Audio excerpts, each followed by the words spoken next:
My best friend is the real wealthy daughter. In my previous life, not long after she was taken back by the wealthy family, I received the news that she had jumped off a building and died.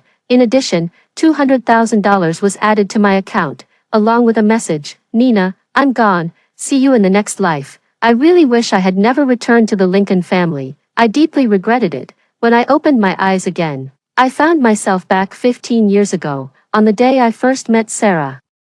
I excitedly hugged her and said, "Come on, I'll take you to find your mother." After learning the news of Sarah's death by jumping off a building, I was stunned and couldn't react for a long time. How could this be possible? The Lincoln family is a wealthy family in City A. Her father is the chairman of the Lincoln Family Group, and her mother is a well-known socialite in high society. In addition, Sarah has two older brothers. The eldest brother is the heir to the consortium, and the second brother is a top star in the entertainment industry. With such a prominent and wealthy family, what problem couldn't she solve that she actually chose to jump off a building? Overwhelmed by great sadness, I was almost unable to extricate myself. While I was in tears, I accidentally found that $200,000 had been added to my card without my knowing when, and there was also an email in my mailbox.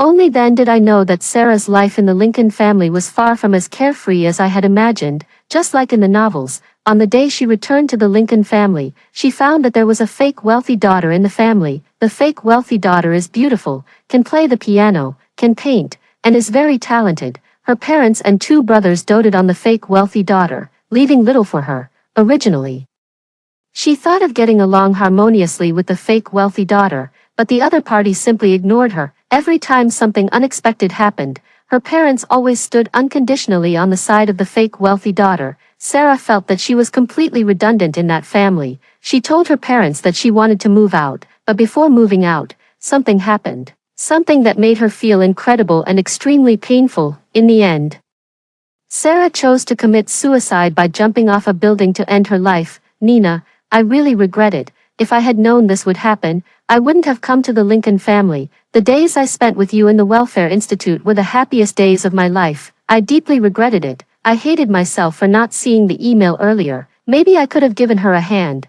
When I woke up again, I found myself back at the XS Welfare Institute 15 years ago.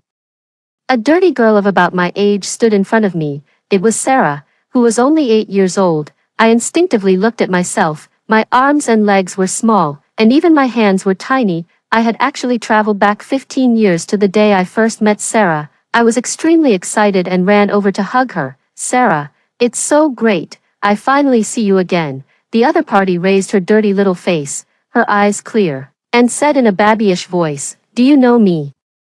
I let go of her and couldn't help but burst into tears. "Of course, you are my best friend." Sarah's expression froze, and she opened her mouth in surprise. The next second, I looked at her eagerly. "Come on, I'll take you to find your mother." Sarah was thrown into the Welfare Institute by her adoptive mother, Helen. Her adoptive mother was the biological mother of the fake wealthy daughter, Riley. Back then, she deliberately exchanged the two babies, completely subverting the fates of the two girls.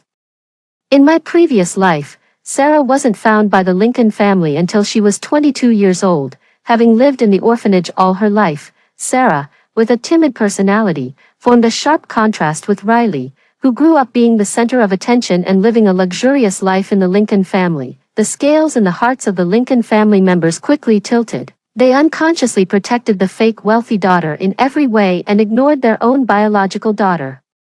After a series of misunderstandings, torments, and humiliations, Sarah ultimately couldn't bear the pain and pressure in her heart and chose to commit suicide by jumping off a building. I decided to send Sarah back to the Lincoln family in advance. She is still young and looks lovely and innocent. If the Lincoln family members knew the truth, they would definitely not let their own flesh and blood live outside. Only by promptly exchanging the identities of the real and fake wealthy daughters can their lives not continue to go wrong. Sarah can also escape the tragedy of her previous life. Yes, that's what I'll do. City A isn't too far from our Welfare Institute. It takes at most 2 hours to drive there. The problem was that Sarah and I were too young. We were only 8 years old, just little kids. I searched in my mind for a while and finally found a relatively reliable distant relative. After making up my mind, I seriously asked Sarah, "Sarah, if I can take you to find your biological mother, would you like to go with me? After being sent to the Welfare Institute these few days, the little Sarah, under the care of Director Mother, has become much cleaner all over. Her face is white and tender, and her big eyes are blinking. I was a bit surprised by her straightforwardness. Are you really willing? She nodded without hesitation. Throughout my life, only Nina is willing to be my good friend. I will agree to whatever you say. This silly girl, I found it a bit funny and also a bit touched. In my previous life, Sarah had already told me the address of the Lincoln family, so we easily reached the destination. Even though I was mentally prepared, I was still shocked by the luxurious villa in front of me, which covered an area of over 1,000 square meters. It was just like the wealthy mansions shown on TV. The one who drove Sarah and me here was my distant uncle, Lee. He looked at the front suspiciously. Nina, what do you want me to bring you two here for? At this moment, I had to tell the truth. Uncle Lee, the owners of this house are Sarah's biological parents. What? The other party was greatly surprised and looked at me in disbelief. I calmly told the surnames, names, and family structure of the man and woman who owned the house: father, mother, 2 sons, and 1 daughter. And that daughter was the child whose identity was wrongly exchanged with Sarah's. Uncle Lee's face became more and more serious.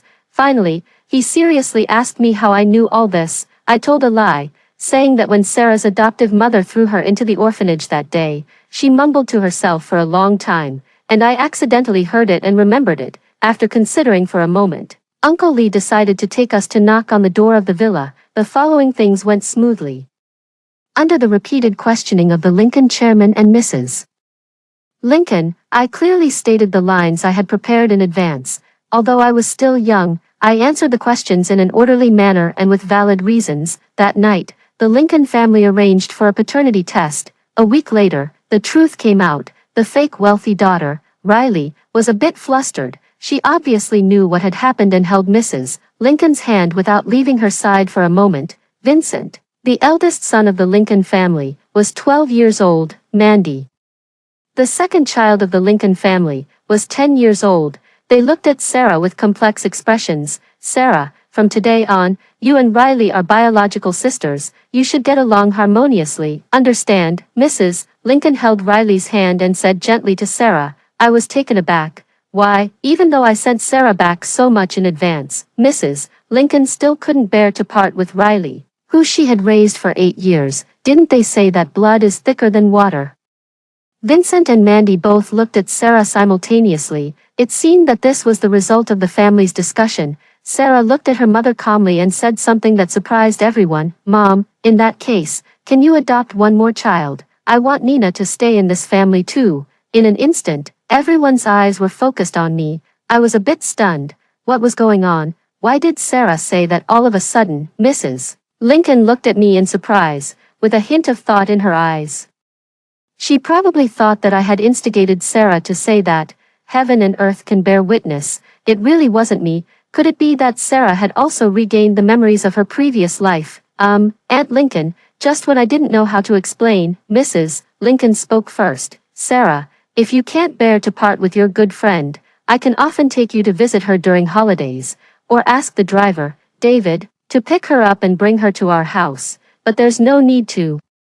If Mom doesn't want to adopt Nina, then I'll go back with her. Sarah's voice was still babyish, but her attitude was extremely serious, and it sounded like there was no room for compromise. Now, Mrs. Lincoln looked at me with even more scrutiny. I felt a bit embarrassed. Since Sarah insists, let your good friend stay in our family too. We'll handle the adoption procedures for Nina in a few days. The one who spoke was the male head of the family, Sarah's father, Mr. Lincoln, the current chairman of the Lincoln family group. Now, everyone looked at me again. Sarah's eyes suddenly brightened, and she smiled broadly. Really, thank you, Dad. You're such a kind person. The Lincoln chairman was deeply moved when he saw his daughter's smiling face. He gently and affectionately picked up Sarah. You're welcome. This is what Dad should do. Mom and Dad lost you and made you suffer for so many years. It's you who should forgive Mom and Dad.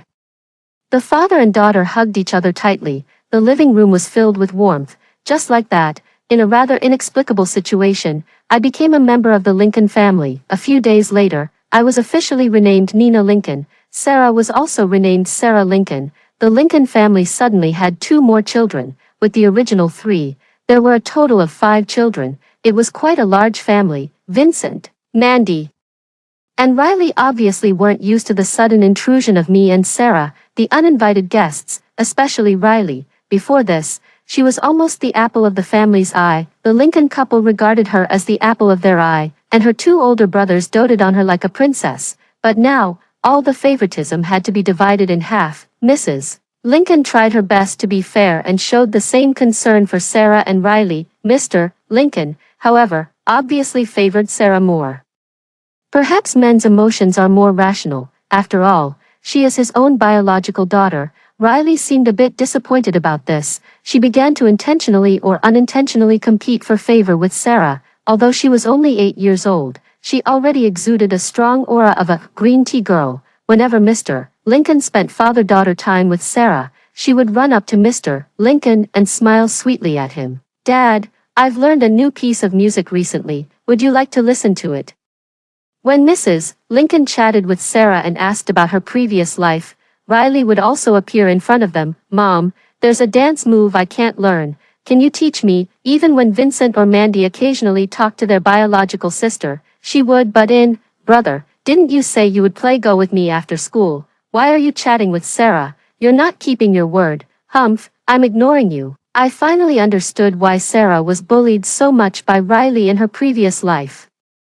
At such a young age, Riley had already mastered the tricks of a green tea girl very well. Ordinary people really couldn't compete with her. However, she had met her match when she encountered me. In this life, I will definitely not let Sarah follow the same path as in her previous life. So, when Riley pestered Mrs. Lincoln to tell her a story, I took Sarah to find Mr. Lincoln and asked him to watch the Japanese version of Spirited Away with us. When Riley begged Mr. Lincoln to watch a movie with her, I encouraged Sarah to find Mrs. Lincoln and have a heart-to-heart talk with her mother. When she asked Mandy to play chess with her, we went to ask Vincent to teach us how to play tennis. If she asked Vincent to play ball with her, we would pester Mandy to teach us how to play chess. In short, exclusive favoritism is out of the question. Riley may still be the apple of the family's eye, but she is definitely not the only one. Mandy touched his nose and said, "What's going on? Who made our Miss Riley angry?" Riley stopped talking and gave Vincent and Mandy a fierce glare, as if they both owed her millions. I quickly put away the playing cards. "Big brother, second brother, let's call it a day. We can play again another day." "Big brother, second brother." Riley's pupils suddenly shrank. "Who allowed you to call them that?" I stared at her blankly, my face turning red, and stammered softly, I just... Vincent couldn't stand it anymore and frowned slightly. "Riley, what are you doing? Nina is living with us now. What's wrong with her calling me big brother?" Riley said angrily. "You must be overjoyed to have 2 more sisters all of a sudden. You don't have me in your eyes anymore. You can keep playing. I don't want to get in your way." After saying that, she stamped her feet fiercely and ran upstairs quickly. Vincent and Mandy looked at each other, and a look of headache flashed across the 2 teenagers' faces. But soon, the 2 of them went upstairs one after another. The next morning, the 3 siblings were sitting at the dining table, chatting while having breakfast, and it was a harmonious scene. "Big brother, second brother, Riley, what are you talking about?" Sarah and I walked over. "We're talking about the Nordic summer camp. The 3 of us are going on a trip with the summer camp in a few days. Mom booked it for us a long time ago. It's a pity that there's no place for the 2 of you. Sarah, you won't be angry, right?" Riley said triumphantly, answering first. After a moment of stunned silence, Sarah showed a smile. "How could I be angry?" Vincent thought for a while and said, "Anyway, I've been there twice. How about letting Sarah go this year?" After hearing this, Mandy didn't hesitate, then let the 3 girls go. "I'm too lazy to go." Riley's face immediately fell, and she said in a cold voice, "What are you talking about? How can you just change the quota for the summer camp? Besides, Sarah and Nina don't know a word of English. What's the difference between them and mutes over there?" Looking at her gloomy face, I really didn't want to go at all. Besides, who said I don't know a word of English? No need. I'll stay at home. I'm not going anywhere. I quickly made my stance clear. Sarah also replied in a calm voice, "Big brother and second brother don't have to give up the quota. I'll stay at home with Nina, I'm not going anywhere either. Vincent seemed to want to say something, looking at Sarah and me who remained silent. He finally didn't say anything. In the evening, Mrs. Lincoln took the initiative to find Sarah and said she wanted to sign her up for another Nordic summer camp. The departure time was only 2 days later than Riley's group. No need, Mom. I think it's nice to stay at home. Sarah, are you angry? The summer camp did start registering a long time ago. Of course not. I'm not that petty, Mom, don't worry. Then why don't you want to accept Mom's offer to sign you up for another summer camp? You can go with Nina. But I really don't want to go out, and I don't want to take a long plane ride either. Mrs. Lincoln couldn't persuade Sarah, so she finally gave up, just like that. 2 days later, Vincent and the other 2 siblings went abroad with the summer camp. As soon as Riley left, I pulled Sarah out. Nina, where are you taking me? Nowhere, just taking a walk. Soon, the 2 of us came in front of a luxurious and grand manor villa. Looking at the words, Jane's house, engraved on the wall beside the iron gate, I thought to myself, well, Riley is busy monopolizing her 2 stepbrothers abroad. Sarah and I will pester her childhood sweetheart. She has her tricks, and I have my ways. We won't bother each other. Very good. Riley's childhood sweetheart was named Kevin James. At a young age, he had red lips and white teeth, sword-shaped eyebrows, and starry eyes, and he was so handsome that he looked like a young master who had stepped out of a comic book. I have to say, Riley has a consistent taste. She likes wealthy, good-looking, and extraordinary young masters from wealthy families. Kevin was like that, so was Mandy. At the moment, the pretty and arrogant young master was looking at me with a vigilant expression across the courtyard wall. Who are you? I quickly showed an extremely flattering smile. We're your neighbors. We live not far from here. I'm Nina, and this is Sarah. The young master raised his eyebrows slightly. You're Vincent's. I cut in and replied, sister. But Sarah is the biological sister, and I'm not. Kevin looked at us quietly for a moment. Where's Riley? You mean Riley? She went to the Nordic summer camp with my big brother and second brother. I heard it will last for a month. When young Master James heard what I said, his face instantly darkened, and he replied coldly, you can leave. Oh, it seems that this pair of childhood sweethearts had a quarrel. This is the perfect time to take advantage of the situation. By the way, I just saw a black horse in your yard. It's so beautiful. What breed is it? Can you ride it? Who are you? Why should I tell you? Don't stand here and be an eyesore. Sarah seemed to be annoyed and said, how rude he is. This is too much. I could understand it very well. Kids from wealthy families who are good-looking are all like this. Where is he good-looking? He's far worse than my second brother. Seriously, in your previous life, you clearly liked him. Sarah turned around and said in surprise, Nina, why are you looking at me like that? I shook my head, feeling a bit relieved. Classmate Sarah has made obvious progress in this life. She is no longer the person who only cares about looks like in her previous life. It's nothing, you're pretty. The next day, I continued to drag Sarah to the James family villa. She was very confused. Nina, do you like that Kevin guy? Otherwise, why are you always dragging me to see him? I blurted out. It's not me who likes him, it's Riley. The other party was surprised, and then suddenly understood. So you want to snatch the person Riley likes? Okay, I support you.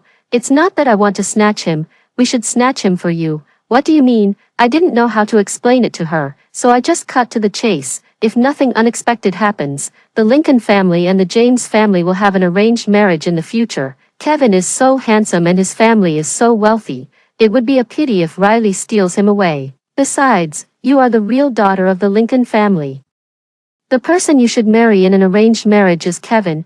What we're doing is just setting things right. Sarah widened her eyes in disbelief and said, what do you mean by an arranged marriage? Do you mean I have to marry Kevin in the future? More or less. No way. I don't want to marry that guy who is so rude and arrogant. Now it was my turn to be surprised. Really? Weren't you supposed to like him? Sarah also said in horror. When did I say I like him? Well, she really didn't say it in this life, but in her previous life, she clearly liked Kevin. Could it be that because I sent Sarah back early, her love line has changed? The two of us stared at each other for a while. Finally, I came to a conclusion. Anyway, it won't do any harm to get closer to Kevin. Riley wants everything. She not only monopolizes Uncle Lincoln and Aunt Lincoln every day, but also wants to make Vincent and Mandy all hers.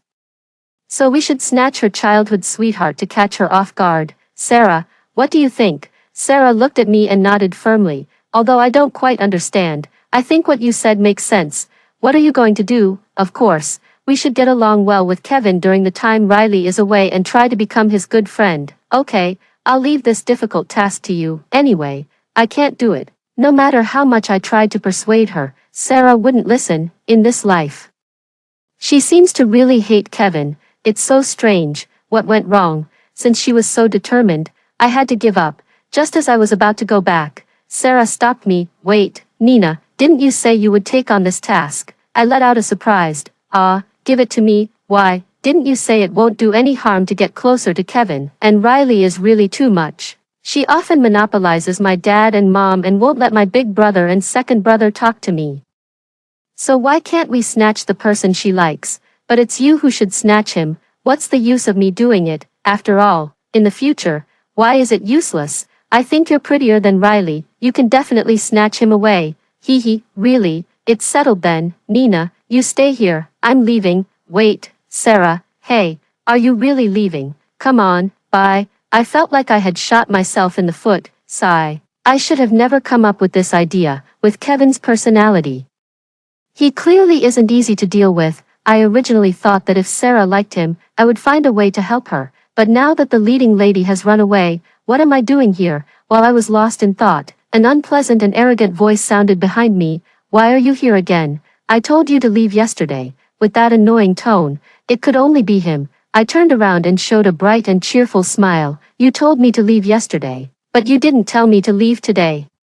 Kevin snorted coldly. It's really rare. There's actually someone as thick-skinned as you in the Lincoln family. I didn't mind his mockery at all. Instead, I said happily, really, my grandma used to always say that I had a thin skin. She said I always made her go hungry. If she knew my skin is so thick now, she would be very happy. Kevin stared at me in confusion. What are you talking about? It doesn't make any sense. It's not like that. Before I went to the orphanage, I lived with my grandma. She was too old, and I was too young to earn money, so we had to beg on the street. But I was too embarrassed to chase after people and ask for money. Because of that, my grandma always scolded me for making her go hungry. She thought I had a too thin skin. For a beggar, having a thin skin isn't a good thing. Later, my grandma passed away, and I was adopted by the orphanage. I met Sarah there. I didn't expect that she was the daughter of the Lincoln family. And then I came here. Kevin was stunned for a while and stammered, You, don't try to deceive me. I let out a long sigh. Believe it or not, it's up to you. He heaved a sigh of relief and returned to his fierce expression. You're full of lies. You'd better leave quickly. Don't stand outside my house. If you don't leave, I'll ask the butler to set the dog on you. Really, what an impolite guy. Are all young masters like this when they're kids? No wonder Sarah left. I put on a timid expression and my voice trembled. You, don't set the dog on me. I was really scared of people setting dogs on us when I was begging with my grandma. Kevin was furious. You're still lying. Do you believe that I'll call Dollar right now? In the end, I scurried away in a hurry. For several days in a row, I didn't go to the James family again. Sarah was a bit curious. Nina, why haven't you gone to find Kevin these past few days? Forget it. He almost set the dog on me. I don't want to go, but when I came back with Mom just now, I seemed to see Kevin standing by the fence of their house. Could he be waiting for you? How is that possible? Why not? Why don't you go and take a look? I think he must be waiting for you. I was a bit hesitant. What if he sets the dog on me again? Sarah put her hands on her hips and made a final decision. Then you can give him to Riley and ignore him from now on. I sneaked to the outside of the James family's fence and scanned the inside. There wasn't a single person in sight. Could it be that Sarah was lying to me? Just as I was about to sneak away, I suddenly saw a young boy with bright eyes and a handsome face walking out of the villa gate. Who else could it be but Kevin? Hi, I waved at him with a bright smile. A brief look of unease flashed across Kevin's face, and then he coughed lightly. Why are you here again? I just came to see the horse. Don't set the dog on me. I'll leave right away. Wait a minute. I turned around, looking puzzled. What's wrong? Kevin didn't answer. He walked expressionlessly to the iron gate. With a click, the gate opened. Could he be letting me in? I stood there in shock. Come in. You won't lock me in and then set the dog on me, will you? He seemed to be annoyed. Do I look like I'm crazy? I shrugged and quickly walked into the courtyard. Kevin led me all the way to the backyard. The beautiful black pony was tied to a post, quietly munching on the grass. I walked over excitedly. Woohoo, after living 2 lives, this is the first time I've been so close to a real horse. Can you ride it? Kevin raised his eyebrows proudly. What do you think? Can you teach me? He looked extremely speechless. You really know how to push your luck. I also realized that my request was a bit excessive and smiled at him sheepishly. Sorry. I was so happy that I forgot my place, actually. I'm already very satisfied that you let me see it up close. Kevin's face froze, and a trace of something flashed between his brows. He closed his eyes. I mean, you're too short. You can't learn to ride a horse yet. My eyes lit up, and I looked at him in surprise. So you mean, if I grow a little taller, you'll teach me how to ride a horse? He awkwardly averted his gaze. We'll talk about it when you grow taller. Thank you, young Master Kevin. The corner of his mouth twitched.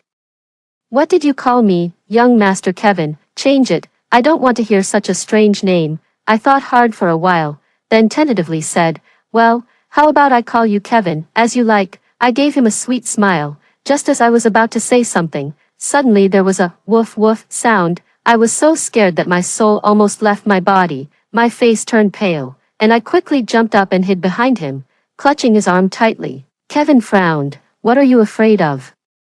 Dollar is already tied up by me. I covered my chest, looking like I had just survived a disaster. Is that so? He paused. Are you really afraid of dogs? Yeah, before. I stopped in the middle of my sentence. Forget it. You won't believe me anyway. Kevin's eyes flickered, and he coughed lightly. I already know. Know what? I know you weren't lying to me that day. You really used to live in an orphanage, of course. I don't lie. He looked a bit embarrassed. After that day, I started to frequently visit the James family villa, using the excuse of coming to see Phantom. Phantom was the name of that black pony, given to Kevin by his grandfather. There was a jungle behind the James family villa. It was said that to make it convenient for his grandson to ride a horse, the old man of the James family bought the whole mountain and turned it into a horse farm, especially for his grandson to practice horseback riding daily. TSK, I had really entered the lair of the rich.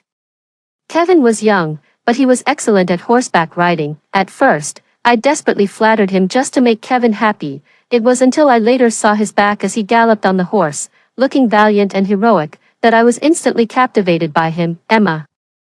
He was so handsome. After that, I became Kevin's little fangirl, and I would say every day, brother, you're so handsome. Can you take me with you? When will I grow taller? Then I can learn to ride a horse from you. Kevin, please, just take me with you. After pestering him for more than half a month, he finally relented. When Sarah heard that Kevin had agreed to teach me how to ride a horse, she was full of admiration for me. Wow, Nina, you're so amazing.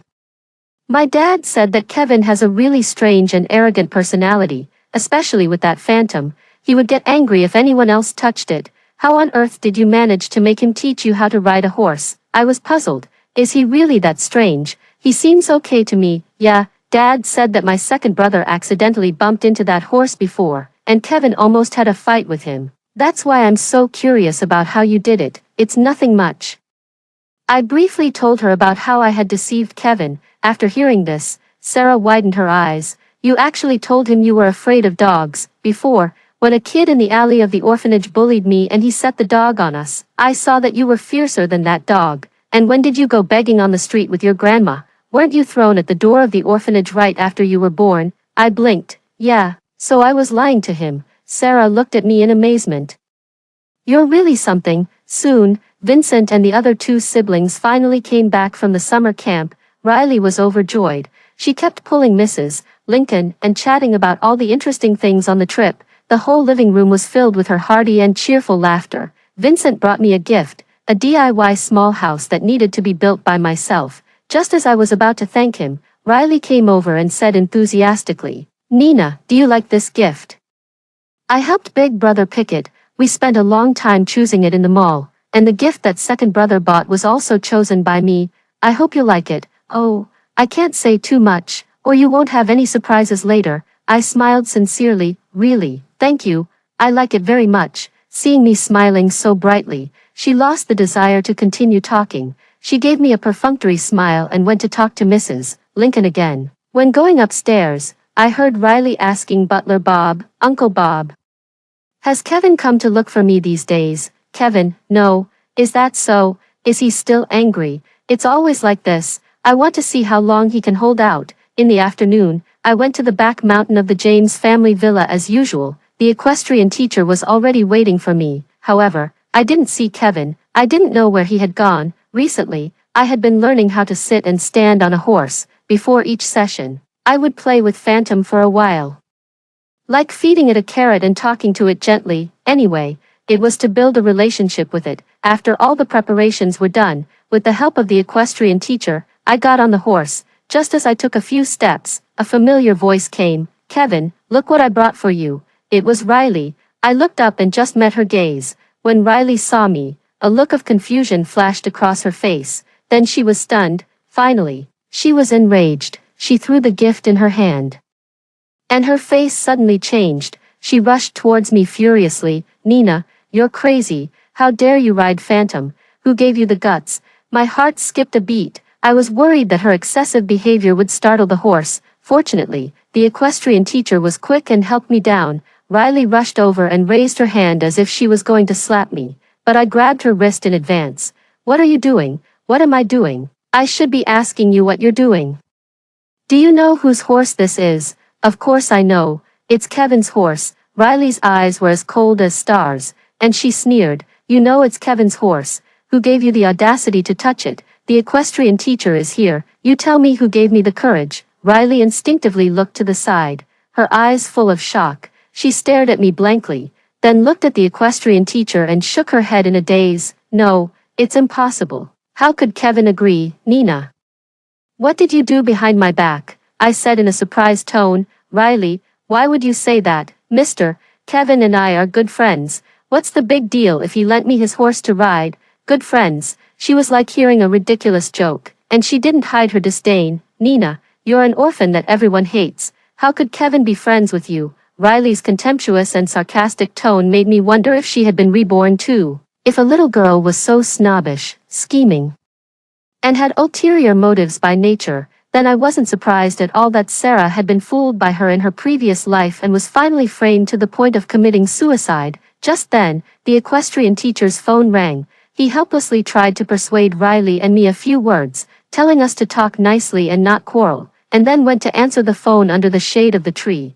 After he left, I didn't bother to pretend anymore. I said to Riley indifferently, "Riley William, I don't think your status is much higher than mine." "What? Can Kevin be friends with you, but not with me?" She stared at me in disbelief. "What? Riley William, what's wrong? Doesn't your mother have the surname William? Do you need me to remind you that the real young lady of the Lincoln family is Sarah? You're just like me, an adopted daughter. Why do you have to make things so unpleasant?" She was so angry that steam seemed to be coming out of her head. "Who do you think you are?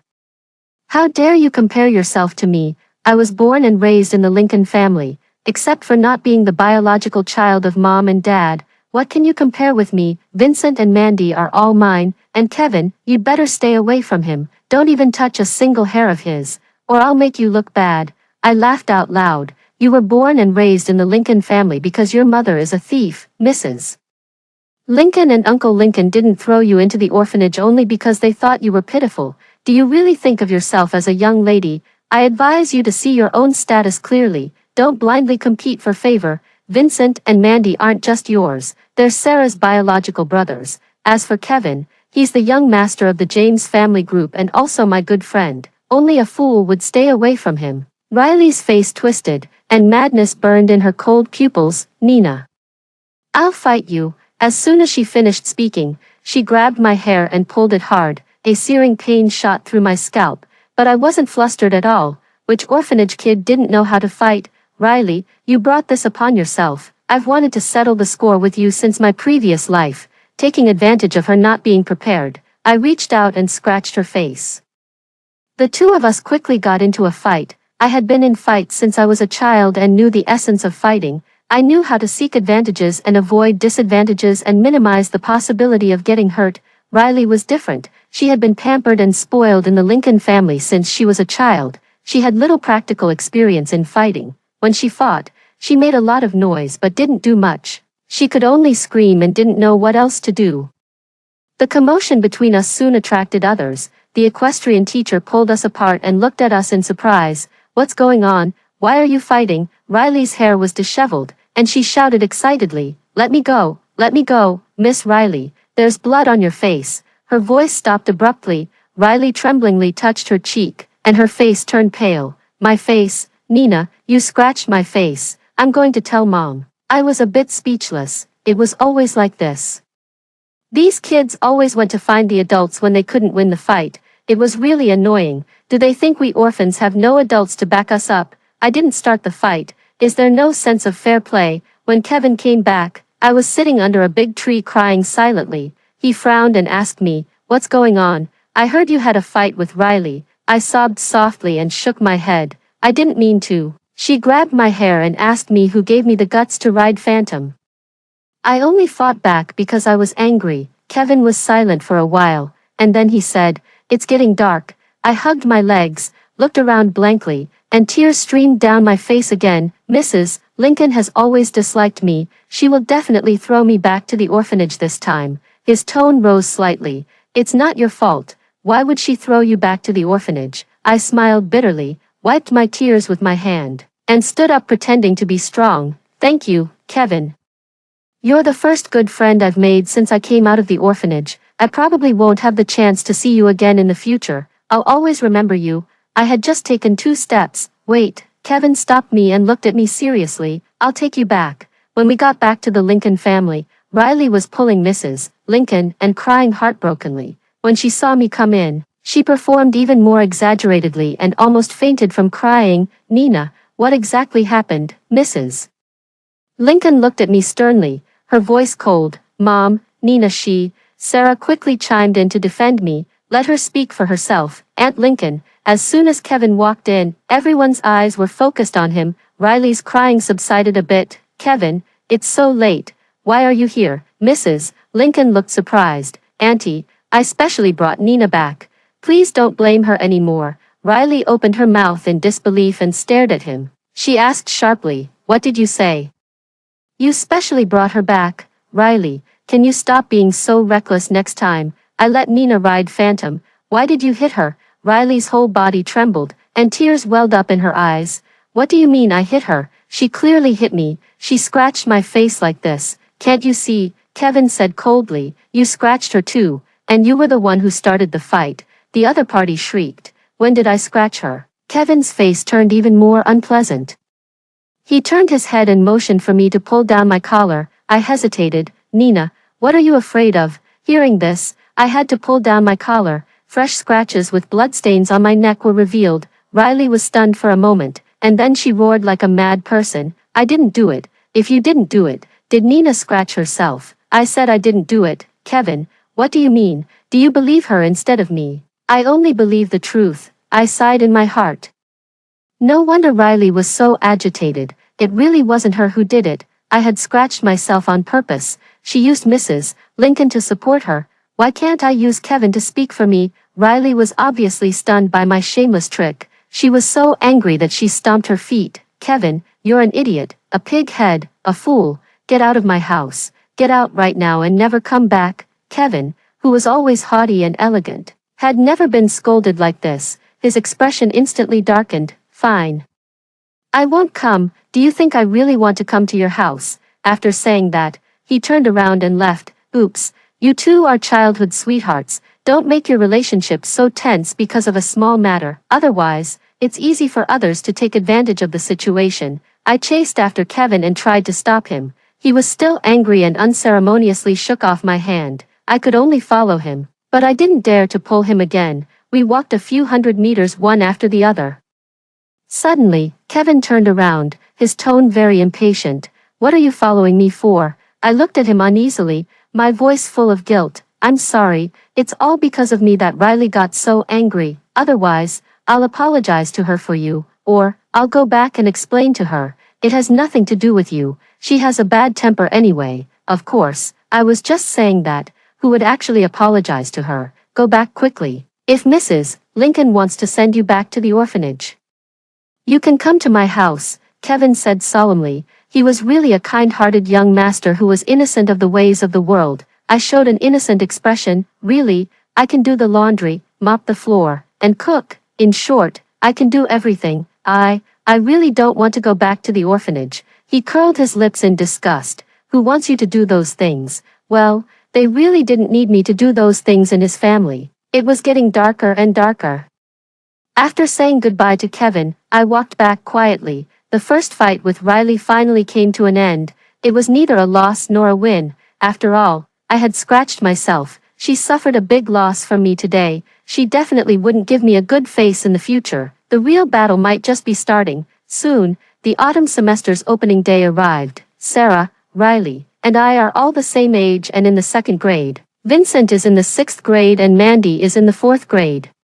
The Lincoln family is wealthy, and all 5 children study at a prestigious academy. I have to say that being reborn has its advantages. For instance, even though I don't pay much attention in class and don't study much at home, it doesn't affect me getting the first place in every test, whether it's Chinese, math, or English. Sarah admires me immensely. Nina, why are you so smart? You're simply a genius. I feel really embarrassed by her praise and wave my hand modestly. Come on.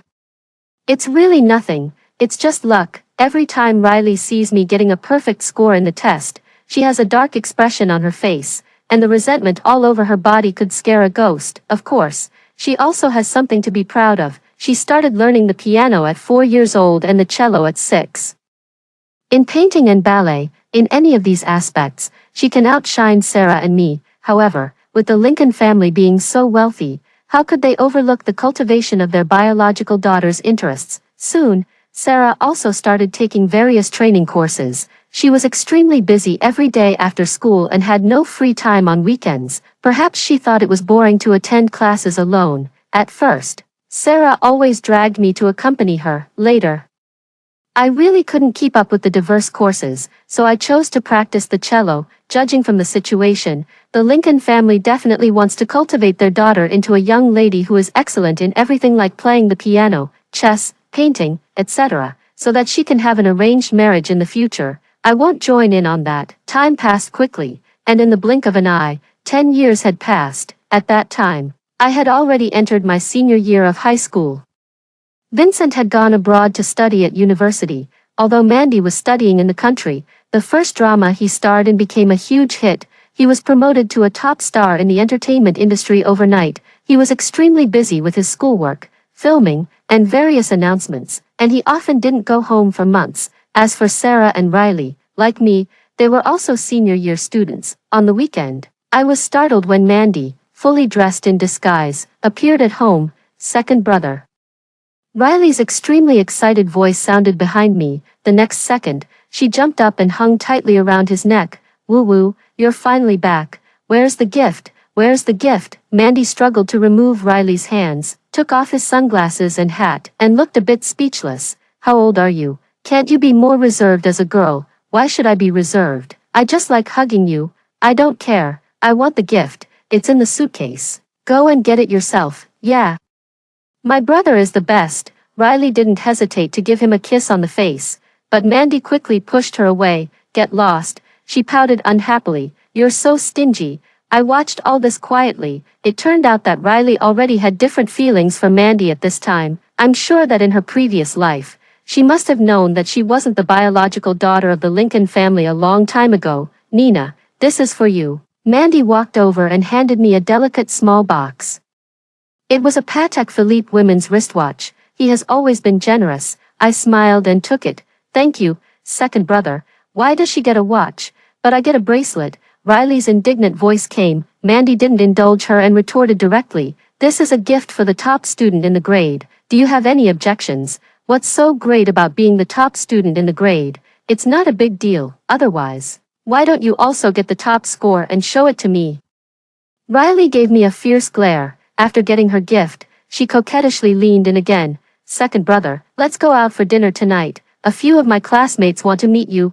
I want to sleep. Come on, just have a meal together. You can come back and sleep after that. Okay. Although Riley is in the same school as me, we're not in the same class. Thanks to her, almost all the girls in the school know that Mandy, the popular top star, is her brother, Mrs.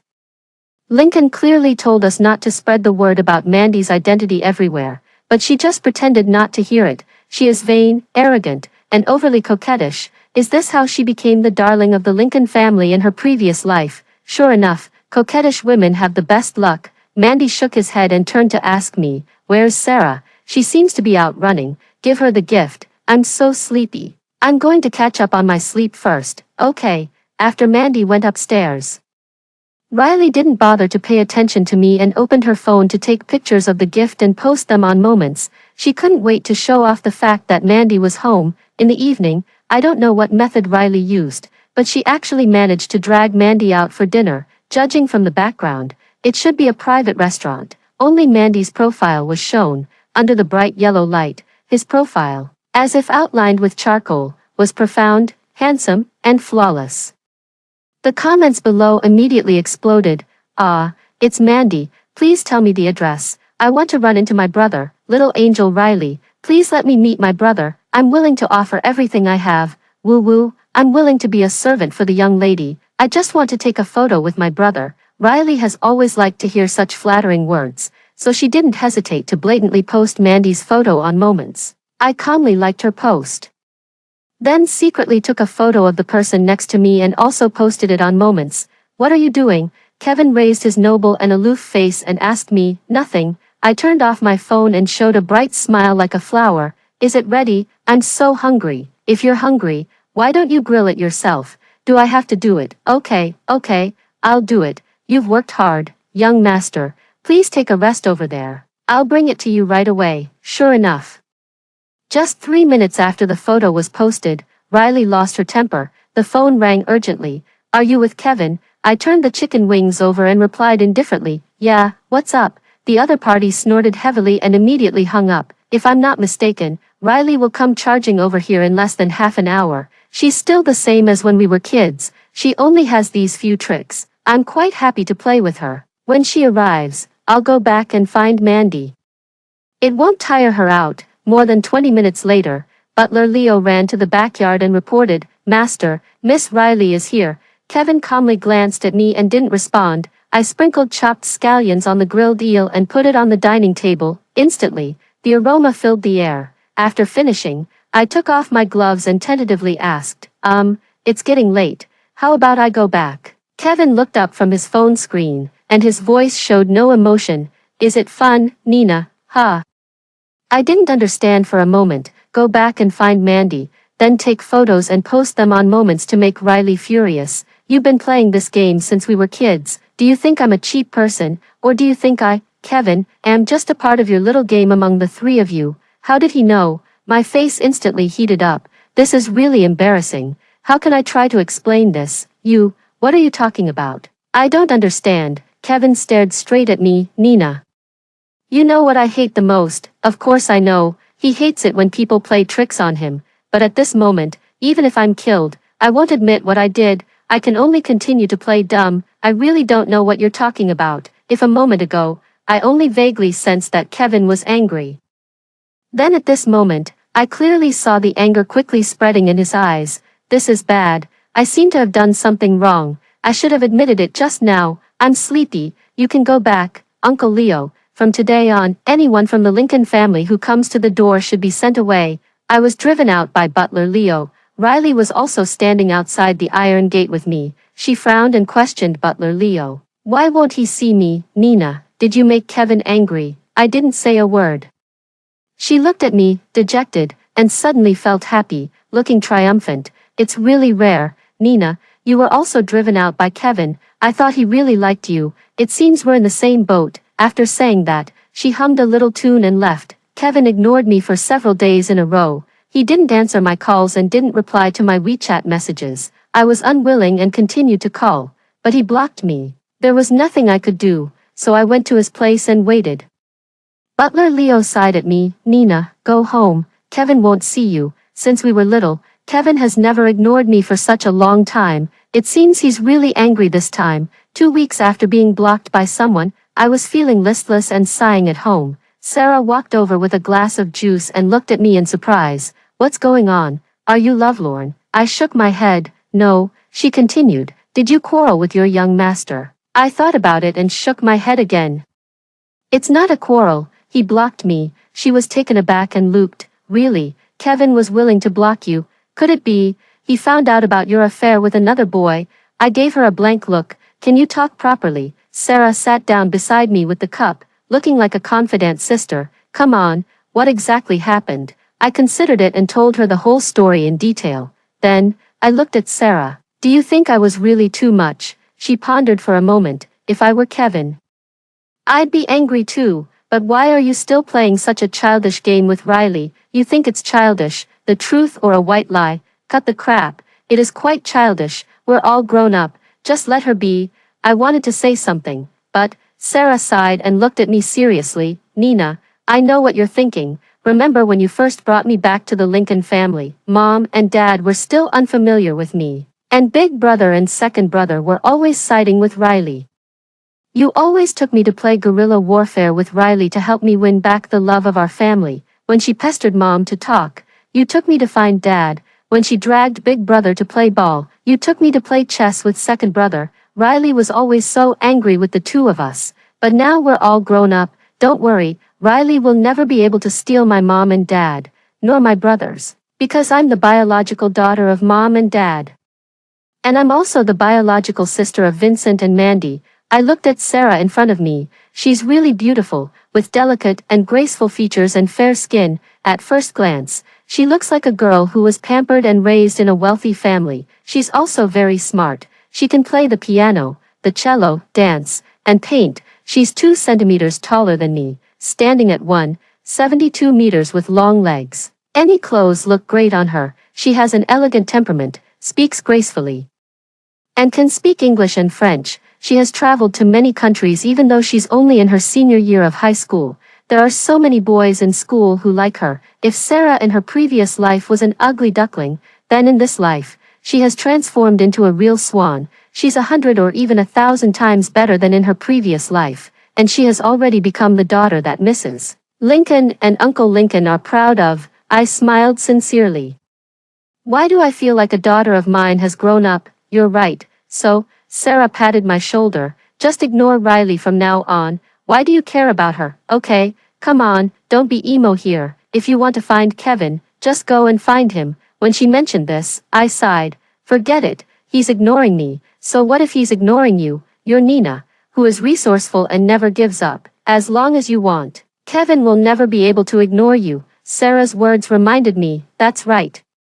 I'm Nina who never gives up. Such a little difficulty can be solved in no time for me. The sun was scorching hot. I stood under the stone wall and looked at the tall fence above. It's really high. If I fall, my legs will be useless. Never mind, since I'm already here. I took out the prepared rope and hook. With great effort, I barely hooked onto the branch of a big tree above, and then I started climbing up with great difficulty. Heaven rewards the diligent. After half an hour of effort, I finally managed to climb over the fence and enter the back mountain forest of the James family. In the lush forest, there are thorns everywhere. At least it's much cooler here. I threw the tools aside and started walking. Fortunately, I was well prepared. I wore a windbreaker and a mosquito-proof mask. Otherwise, with the mosquitoes running amok in the forest, I wouldn't be able to show my face later. I stepped on the withered branches and leaves, walking with unsteady steps. After walking for about an hour, I was still far from the James family's big house. Suddenly, I felt a sharp pain in my calf. I instinctively looked down. I let out a scream and started running. After running more than 10 meters away, I suddenly remembered something. Take a photo. Woo-woo, my leg. This is bad. My leg hurts so much. That snake just now must have been a venomous snake. I suppressed the creepy feeling in my heart and timidly went back and took a photo of the dark green snake. Then I called Kevin. The call didn't go through. Oh, he blocked me. Fortunately, I have Butler Leo's WeChat. As soon as he answered, I burst into tears on the phone. Woo-woo, Butler Leo, I was bitten by a snake in the back mountain of your house. Please ask Kevin to come and save me. When Butler Leo heard this, his face changed. More than 10 minutes later, I heard the roar of a car. Kevin in the passenger seat quickly opened the car door and ran towards me with a serious expression. He said in a deep voice, "Where were you bitten?" I sobbed and pointed at my calf. There were clearly 2 blood holes on it. Kevin picked me up and walked. I grabbed his arm, feeling extremely cold in my heart. Kevin, I'm definitely going to die. I feel so dizzy, and my leg has no feeling. That snake seems to be a king cobra. I saw it on Animal World before. People will die half an hour after being bitten. Kevin's voice seemed to tremble, and he ran even faster. Don't talk. We'll get to the hospital soon. I cried even harder. Will I be amputated? My leg? I don't want to be amputated. I might as well die. Butler Leo opened the car door. Kevin put me on the back seat and ordered in a deep voice, "Go to the hospital." "Yes, young master." The car sped along the dusty grass road. Butler Leo and the driver uncle remained silent. Only my stuttering sobs could be heard. "I don't want to go to the hospital. Take me home. I'm going to die anyway. I still have something to say to Sarah." Kevin's voice was filled with an undeniable tone. "You'll be fine. You won't be amputated. Uncle Jack, drive faster. Don't comfort me. I know my own situation." Butler Leo in the passenger seat turned around and examined the wound on my calf, asking, "Miss Nina, what kind of snake bit you? Did you see it clearly?" I nodded. "A king cobra. Do you have a photo?" I nodded and handed him my phone. Butler Leo looked at the photo for a while and asked me cautiously, "Miss Nina, are you sure it was this snake that bit you?" "Yes." "Why, this isn't a king cobra. It's just a rat snake. It's non-venomous." Butler Leo handed the phone to Kevin, and the latter examined it. "This really isn't a king cobra, but Uncle Leo, are you sure this snake is non-venomous?" "Sure, young master." Kevin visibly relaxed, but then said, "We should still go to the hospital and get it checked." When we arrived at the hospital, after a professional diagnosis by the doctor, it turned out that I was bitten by a non-venomous rat snake. There was nothing serious. I just needed to get a tetanus shot. Kevin crossed his arms and looked at me expressionlessly. Butler Leo asked softly, "Young master, should I go outside and buy you a pair of shoes?" "No need." I looked at his feet, probably because he was in a hurry to go out. He was wearing 2 different slippers. I touched my forehead and masked my embarrassment with a smile. "Uncle Leo, can I leave after getting the tetanus shot?" "Yes." "Miss Nina, Uncle Leo, call the Lincoln family and ask them to come and pick her up." Kevin ordered calmly and was about to leave. I said anxiously, "Wait." Sure enough, Kevin stopped. I looked up pitifully. "I was bitten by a snake. Can't you give me a ride home?" "No." He refused simply. "I'm sorry. I was wrong. I shouldn't have lied to you that day. I used you to provoke Riley before, but I swear I won't do it again. Please forgive me. I don't have many good qualities, but admitting my mistakes, being thick-skinned, and being able to bend and stretch are some of them." "Are you done?" Kevin still had a poker face. I'm dizzy. And my leg hurts." "You never change." He snorted but didn't leave. "It's true, Nina. What would happen if you didn't lie for a day?" "When did I lie?" "The king cobra. Does the king cobra in your mind look like that?" I touched my nose. "Didn't Grandpa James say there are king cobras in the back mountain of your house?" "You believe what my grandpa said. Besides, haven't you lied to me a lot?" I decided to keep silent to prevent him from getting even angrier. Although I was bitten by a snake, at least my relationship with Kevin has improved a lot. In the end, I managed to get a ride with them. A few days later, the wound on my leg healed. I could jump around lively again. However, since I'm in my senior year of high school and will face the college entrance examination next year, I still need to study intensively and not relax too much. At the dinner table one day, Mrs. Lincoln suddenly asked, "I heard Kevin is going to the UK next year. Sarah, what have you decided?" "What do you mean, about college? Why don't you go to the UK like Kevin? You can take care of each other if you're close." Sarah replied indifferently, "Forget it. Why would I need him to take care of me?" Seeing her daughter's lack of interest, Mrs. Lincoln probed, "You two grew up together, you're childhood sweethearts. If you go to college abroad together, as parents, we'll be more at ease." Sarah raised her eyes warily. "Mom, what do you mean? Don't try to match us up. I'm not interested in him, you child. Kevin has good grades, he's handsome, and he's polite. We know him well. I'm afraid Aunt James won't think you're good enough for him. Just as well, I don't like him." Seeing Mrs. Lincoln frowning, Sarah quickly added, "Mom, it's not that hard to arrange a marriage. I'm not the only daughter in our family." Mrs. Lincoln looked at her daughter in disappointment. I also sighed inwardly. "Sarah, are you being silly?" As the young master of the James family group, Kevin is a proper heir to the fortune, if the marriage is successful. The girl will become the legitimate crown princess and the mistress of the James family group in the future. Of course, Mrs. Lincoln wants to fight for this opportunity for her biological daughter. However, Sarah seemed determined to completely extinguish the hope in her mother's eyes. I'd rather become a nun in a temple than marry Kevin. This time, Mrs. Lincoln was truly disheartened and shook her head in regret. Is Kevin going to study in the UK? Mom, I want to go to the UK too, I have to say. Riley knows how to show off. Mrs. Lincoln turned to look at her, a trace of thought flashing in her eyes. You want to go to the UK? Yeah, Sarah couldn't help but say. What are you going for? I wasn't talking about you just now. You're not interested in Kevin, but you won't let others be interested in him. But I don't think he's particularly interested in you either. Riley snorted and said mockingly, interested in whom? Nina. That's right, she was just driven out the other day.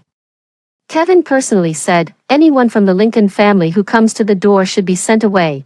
Thanks to you, Nina, our whole family is on the blacklist of the James family. I didn't understand why the conflict suddenly turned towards me. Just as I was about to speak, Mrs. Lincoln's stern gaze swept over me. Is what Riley said true, Nina? I paused. Yes, but I'm right, Mom. Riley looked pleased with herself. Mrs. Lincoln's eyes were piercing. Nina, have you forgotten what I warned you? Of course, I haven't forgotten. The James family's international business has a close relationship with the Lincoln family group. Aunt James is the chairwoman of the charity foundation in City A. I can be friends with Kevin, but I must consider my words and actions from the perspective of the Lincoln family. Sarah suddenly turned cold. Mom, don't you think you're being too harsh? How am I being harsh? Who Nina makes friends with and how she does it has nothing to do with you or the Lincoln family. Of course, it has something to do with it. I've already warned her that when making friends with Kevin, she must pay attention. Are you crazy? I quickly interrupted their conversation. I'm sorry, Mrs. Lincoln, I know I was wrong. I'll be more careful next time. Sarah glared at Mrs. Lincoln furiously. Just as she was about to say something, I desperately signaled to her. The dinner finally ended in an unpleasant atmosphere. Mrs. Lincoln left the table with a cold face. Riley gave me a triumphant and provocative smile and left as well. Sarah and I were left at the table. Nina, do you regret staying in our family? Sarah suddenly asked. What are you talking about? I'm not being sentimental. If I hadn't stayed in the Lincoln family, I'd be working in some dark factory now. Don't think too much. Your mom is doing this for the Lincoln family and for us. I comforted her. Why don't you also apply for a school in the UK? I'll pay your tuition. She had an idea. I know you're rich. Keep it as your dowry. I'm not going anywhere. I'll study at a university here. Aren't you worried that Riley will snatch Kevin away? I was speechless. What are you talking about? Kevin and I are just friends. Don't you have any feelings for him? He's the young master of the James family group. I have no feelings for him. I just want to study hard, go to university, and work for the Lincoln family in the future. I hope to get a salary of $20,000 to $30,000 a month with social insurance and housing fund. Sarah's eyes lit up and she said surprisingly, why don't you be with Mandy, otherwise? The good thing will go to someone else. Why don't you say anything? I actually want you to be my second sister-in-law. I'm full. I'm going upstairs. Why are you leaving so soon? I haven't finished yet. Just keep talking by yourself. Do you like my big brother? It wouldn't be bad for you to be my big sister-in-law either. Do you believe I'll beat you? Why would you beat me? No reason. I just want to. Riley started applying for universities in the UK. It is said that in her previous life, she and Kevin also went to study in the UK together. 4 years later, Sarah was brought back to the Lincoln family. At that time, Riley and Kevin had already started dating and were about to get engaged. Perhaps the situation in this life will develop like in the previous life, and the two of them will have a stable relationship in the UK and become a couple. Forget it. It's none of my business anyway. However, if Riley really gets together with Kevin, I will never allow her to be as arrogant as she was in her previous life and have an affair. I will never let her harm Mandy again. A year later, Sarah and Riley went to study abroad one after another. One went to the US and the other went to the UK. I enrolled in one of the top 5 universities in the country. On the day of registration, I ran into someone on the tree-lined road of the school. I almost thought I saw a ghost. You, why are you here? Kevin looked calm. Why can't I be here? Aren't you going to the UK? Who told you I'm going to the UK?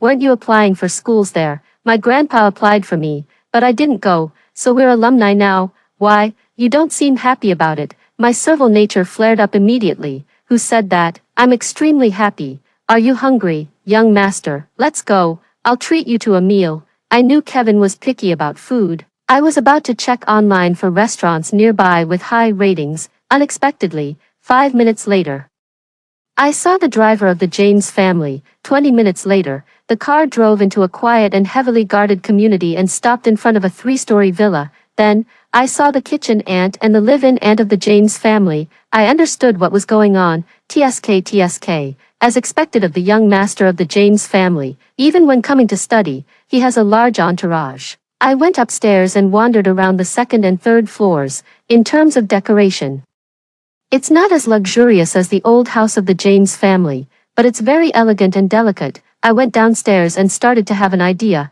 When did you buy this house? A few months ago. Cough. I think there are quite a few rooms here. Kevin raised his eyebrows. What do you want to say?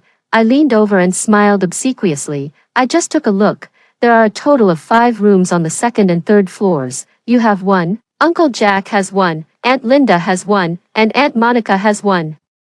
Is there one more room? Oh, the other room is for my grandpa. He might come to see me sometimes. I was disappointed. I had hoped to mooch off him. Kevin looked at me, his eyes bright. But you missed something. There are 2 rooms on the first floor. Aunt Linda and Aunt Monica don't like climbing stairs, so they live on the first floor. I was overjoyed. Really? Yeah, great. What's so great? I mean, is your place still hiring? I can do all kinds of work, like serving tea, delivering water, and getting the express delivery. I don't ask for anything. I just want you to give me food and a bed. Kevin's lips curved slightly. Serving tea, delivering water, and getting the courier. Yeah, and I can do other things, like watering the flowers, weeding, and chatting. Kevin chuckled. He seemed to be in a good mood. Let's have dinner first. I'll ask Uncle Jack to bring your luggage later. I was so touched that tears welled up in my eyes. Woo-woo. Thank you, young master. I'll repay your kindness by being a cow or a horse in my next life. Just like that.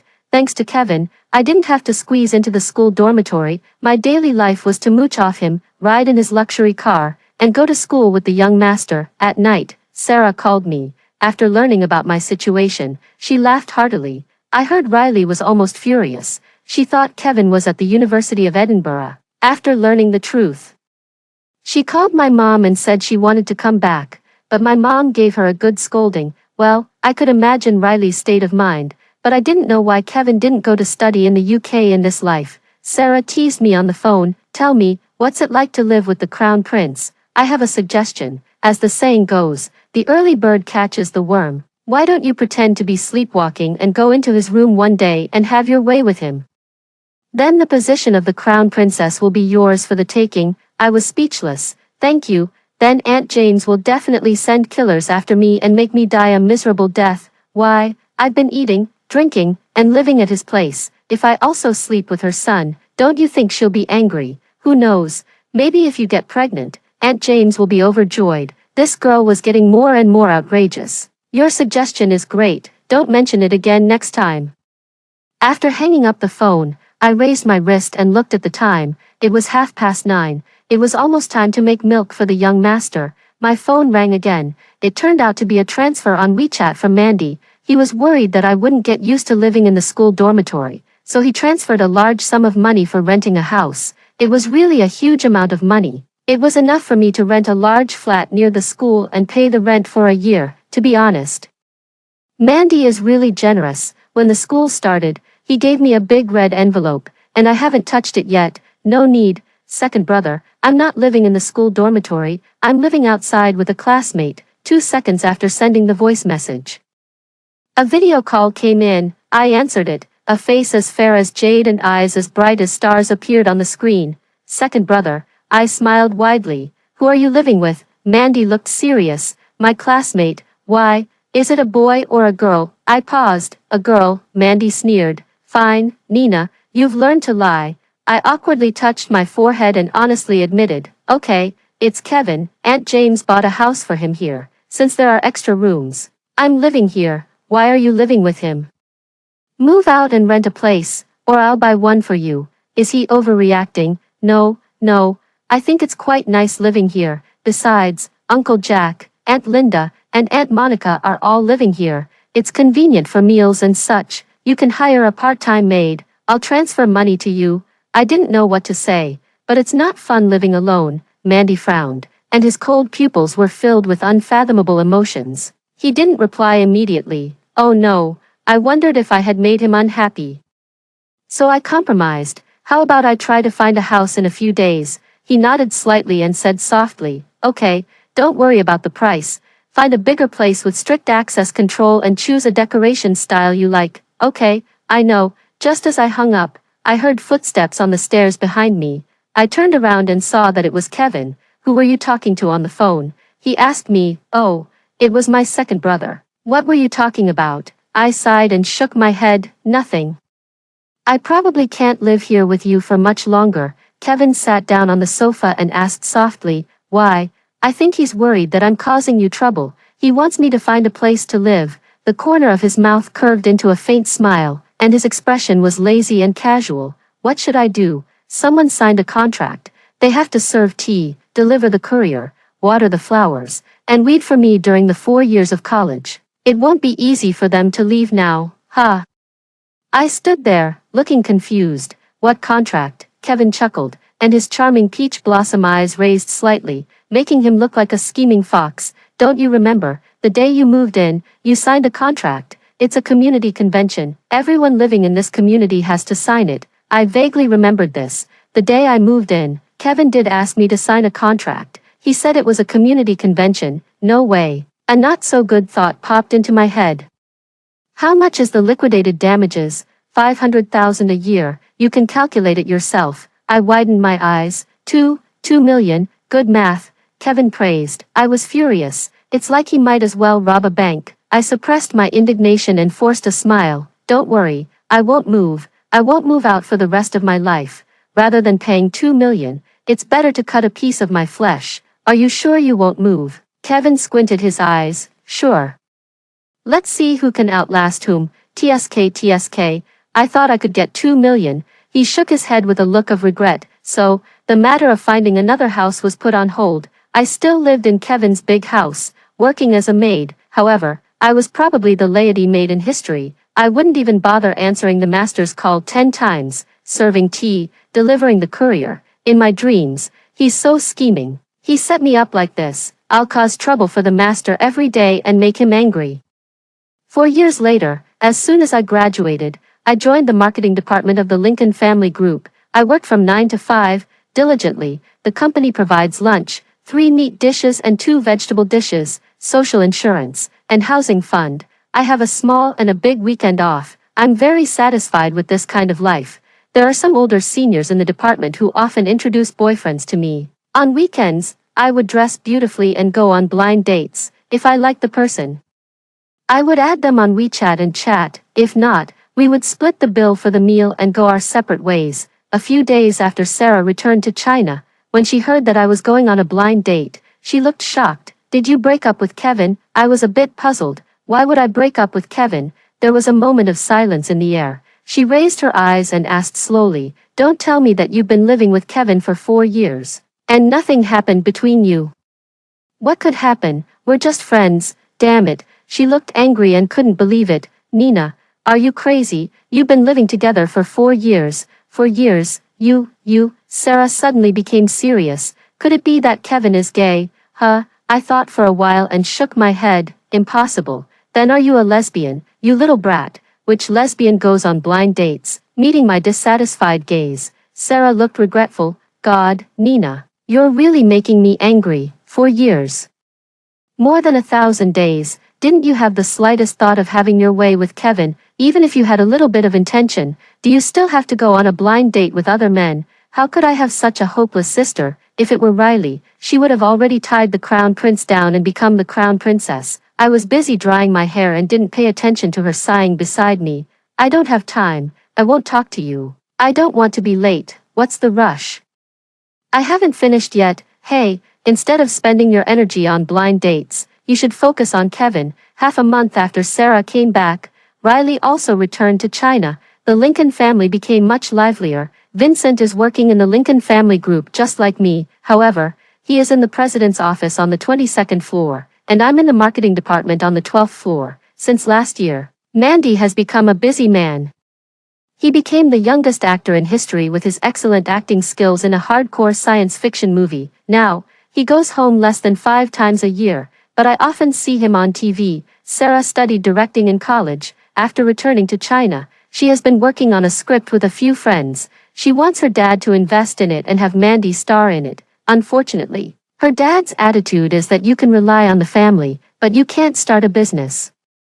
Her brother's net worth is beyond her reach. She can only sigh in admiration. Miss Sarah is very depressed. She can only do odd jobs in some small film crews to accumulate some experience. After Riley returned to China, she went out early and came back late every day. She was always busy and often out of sight. However, even when she's at home, she doesn't pay much attention to me. After all, we haven't gotten along well since we were kids. I don't know if it's just my imagination, but she seems to have an even deeper prejudice against me since she came back. We almost haven't said a word to each other. On the first day she came back, I took the initiative to greet her. As a result, she just gave me a cold look and went upstairs. One morning, Sarah was browsing the news and suddenly asked me, "Do you know what Riley has been busy with recently?"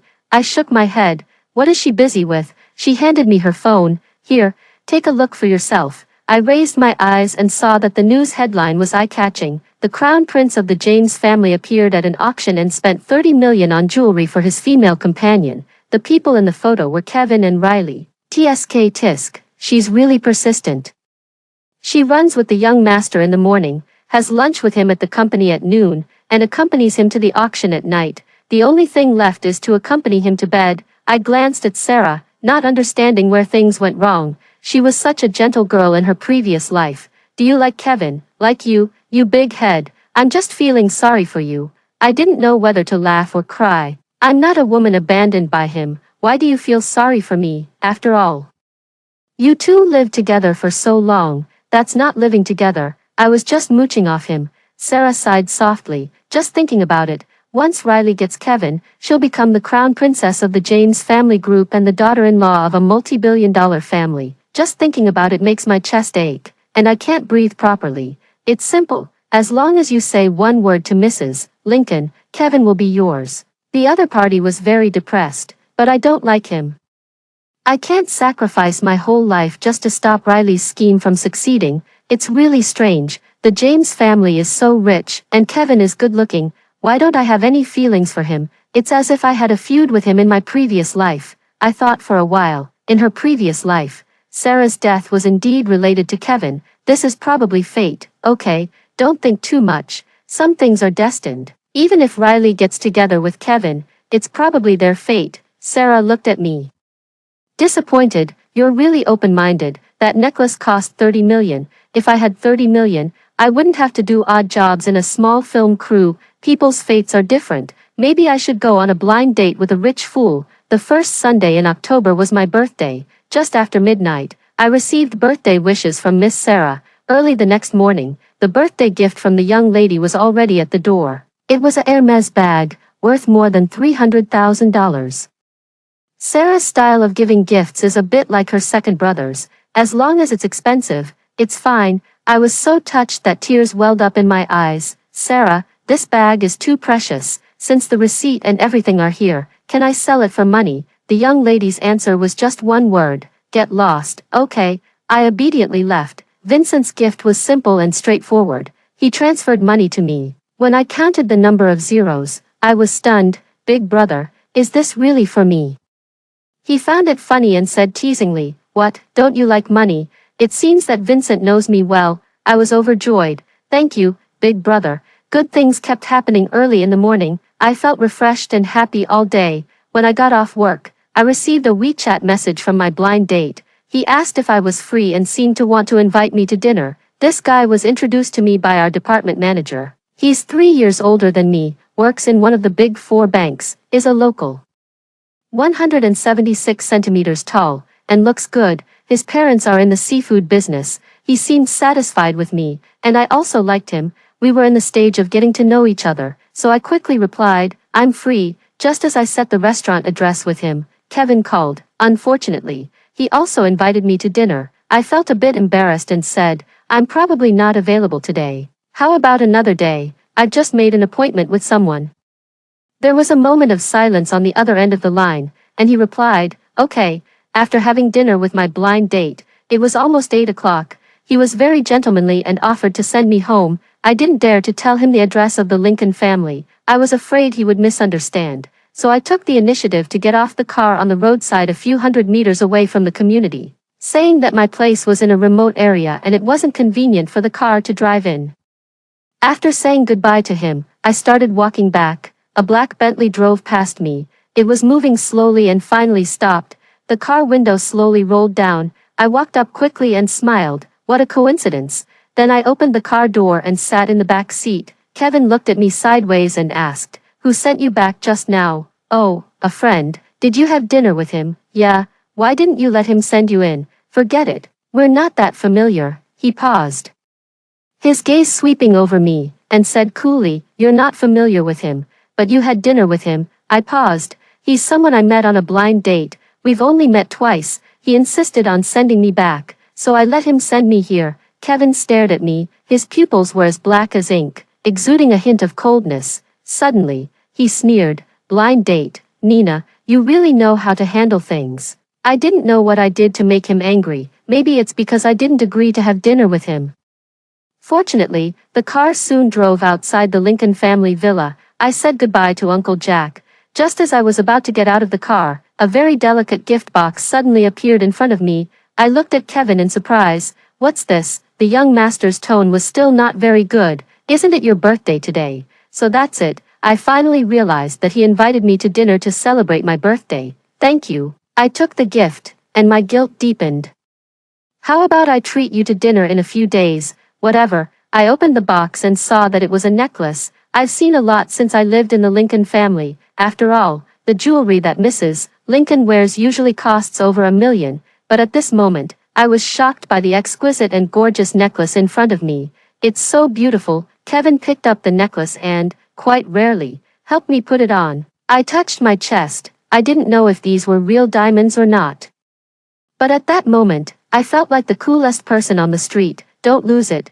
Kevin's soft reminder came to my ear. My heart felt a strange itch. When I got home, Mrs. Lincoln and Sarah were both in the living room. I exchanged a few pleasantries with Mrs. Lincoln and was about to go upstairs to take a shower. Sarah suddenly stopped me and asked in a doubtful tone, "Nina, where did you get this necklace?" "Kevin gave it to me just now." "Really? Let me take a look." She ran over and examined the necklace around my neck. Her face twitched. "Dear God, Kevin is so generous. What's wrong?" "This is the necklace worth 30 million. I was stunned, as if I had been acupunctured. Hearing this, Mrs. Lincoln also came over and examined the necklace together with Sarah. Finally, she made a judgment. "This is indeed Twilight love." "Nina, did Kevin give this to you?" My mind was still in a daze, and I nodded blankly. Sarah looked delighted. "I thought Kevin gave it to Riley." "It seems he didn't, Nina. Kevin treats you really well. He gave you a necklace worth 30 million. Riley will be furious." A person came down the stairs. Mrs. Lincoln winked at her daughter. I lowered my head and cleared my throat. Cough, cough. "Why don't you talk to Kevin and ask him to invest in my movie? What's wrong with your throat?" Riley across from me stared at me intently, or rather, she stared at the necklace around my neck expressionlessly, showing no emotion. Sarah finally realized something and turned around awkwardly. The atmosphere was really strange. Riley gave Mrs. Lincoln a faint look. "Mom, I have an appointment with a friend. I'm going out." Mrs. Lincoln's face returned to normal. "Okay, don't come back too late." After she left, Sarah covered her chest and said with lingering fear, "I was so scared." Riley's expression just now was terrifying. Mrs. Lincoln gave her daughter an unhappy look, then turned to me. "Nina, what's going on between you and Kevin? I thought he liked Riley. Why did he give you the necklace?" Sarah shook her head repeatedly. "Mom, if Kevin liked Riley, he wouldn't have stayed in the country and not gone to the UK." Mrs. Lincoln's face showed surprise. "Do you mean that Riley has been chasing Kevin?" "Yeah, can't you see such an obvious thing?" Mrs. Lincoln was silent for a while, then said, "I don't understand the affairs of you young people. I just want to say that the matter of marrying into the James family is not simple. You know how picky and strict Aunt James is. She only has Kevin as her son. It's not easy to become her daughter-in-law. Unless Kevin likes someone himself and is firm in his stance and can completely convince his mother. Otherwise, it will just be self-defeating. Nina, do you understand? Sarah sighed softly. Mom, why are you telling Nina this? If she had feelings for Kevin, would she have waited until now? She has no feelings for him at all. That's why Riley has a chance. You'd better warn Riley. Mrs. Lincoln's expression froze slightly, and finally, she didn't say anything. In the evening, when I came out of the bathroom, I was shocked to find someone in my room, which gave me a fright. Why are you here? Riley looked impatient and said coldly, the hair dryer in my room is broken, I'm borrowing yours. I was a bit puzzled. The hair dryer. There should be a spare on the first floor. You can ask the aunt. Right. She stood up and said arrogantly, fine, forget it if you don't want to lend it. After saying that, she left. It was the first time we had spoken since she returned to China over a month ago. No, what on earth was she here for? Surely she wasn't here to steal the necklace. I went to the dressing table, opened the drawer, and saw that the necklace was still there. It seemed that I had misjudged her. Besides, Riley wasn't that stupid. I shook my head and put the matter out of my mind. 2 days later, I was watching a drama at home when I suddenly received a call from Kevin. As soon as I pressed the answer button, he hung up. I called him back. You just called me. There was a moment of silence on the other end. Nina, where are you? I felt that Kevin's voice sounded strange, hoarse and low, completely different from his usual clear voice. But it was indeed his voice. I'm at home. What's wrong? Are you at home? Yeah, why? He let out a groan, as if trying to suppress something. Aren't you? I realized something was wrong and stood up abruptly. Where are you? The phone suddenly hung up. I called him back immediately, but there was no response. I had to call Butler Leo. Kevin went out 2 hours ago. Miss Nina. Didn't you make an appointment with him? Hearing this, I roughly guessed what was going on and then dialed another number. 30 minutes later, I arrived at a 5-star hotel. As I walked through the corridor, I saw a familiar face. After taking 2 steps, I suddenly remembered that this was the face of the person who sent Sarah to the orphanage years ago. When I turned around, the person had already left in a hurry. I went to a suite on the top floor with a sense of unease and started knocking on the door. After knocking for a long time, there was no response from inside. Just as I was about to call the waiter to open the door clicked open. Riley was wearing a white bathrobe. Her hair was disheveled, and water was running down her face. When she saw me, she was clearly taken aback. A trace of panic flashed in her eyes. But she quickly composed herself. What are you doing here? I didn't bother talking nonsense with her. Where's Kevin? She blocked the door and looked gloomy. I don't know. I sneered and pushed her aside forcefully. Entering the room, her expression changed slightly, and she ran over to pull me, shouting angrily, Nina, get out of here. I simply tugged at her bathrobe. She wasn't wearing anything underneath except a thong. A scream broke through the room. Riley wrapped her bathrobe tightly and gritted her teeth. Nina, you bitch, what? Do you still know what shame is? I want to see who the person you've been trying so hard to seduce tonight is. I pushed open 2 rooms in a row but didn't see anyone. Then, I thought of something and quickly climbed up to the 2nd floor. There was only 1 room on the 2nd floor, and the door was tightly closed. I twisted the doorknob, but it didn't budge. Riley followed me up and said with undisguised hatred in her voice, You've checked everything. Now get out. I took out my phone and dialed Kevin's number. Sure enough, the ringtone rang inside the closed door. Riley's face changed dramatically. She clenched her fists and didn't say a word. The hotel waiter soon came and opened the locked door. Kevin was lying on the bed. Fortunately, he was fully dressed. I walked over and found that his face was flushed, and his body was hot. I guessed it was Riley's doing. Kevin. I leaned close to him and called softly, Wake up, get out. He pushed me away suddenly.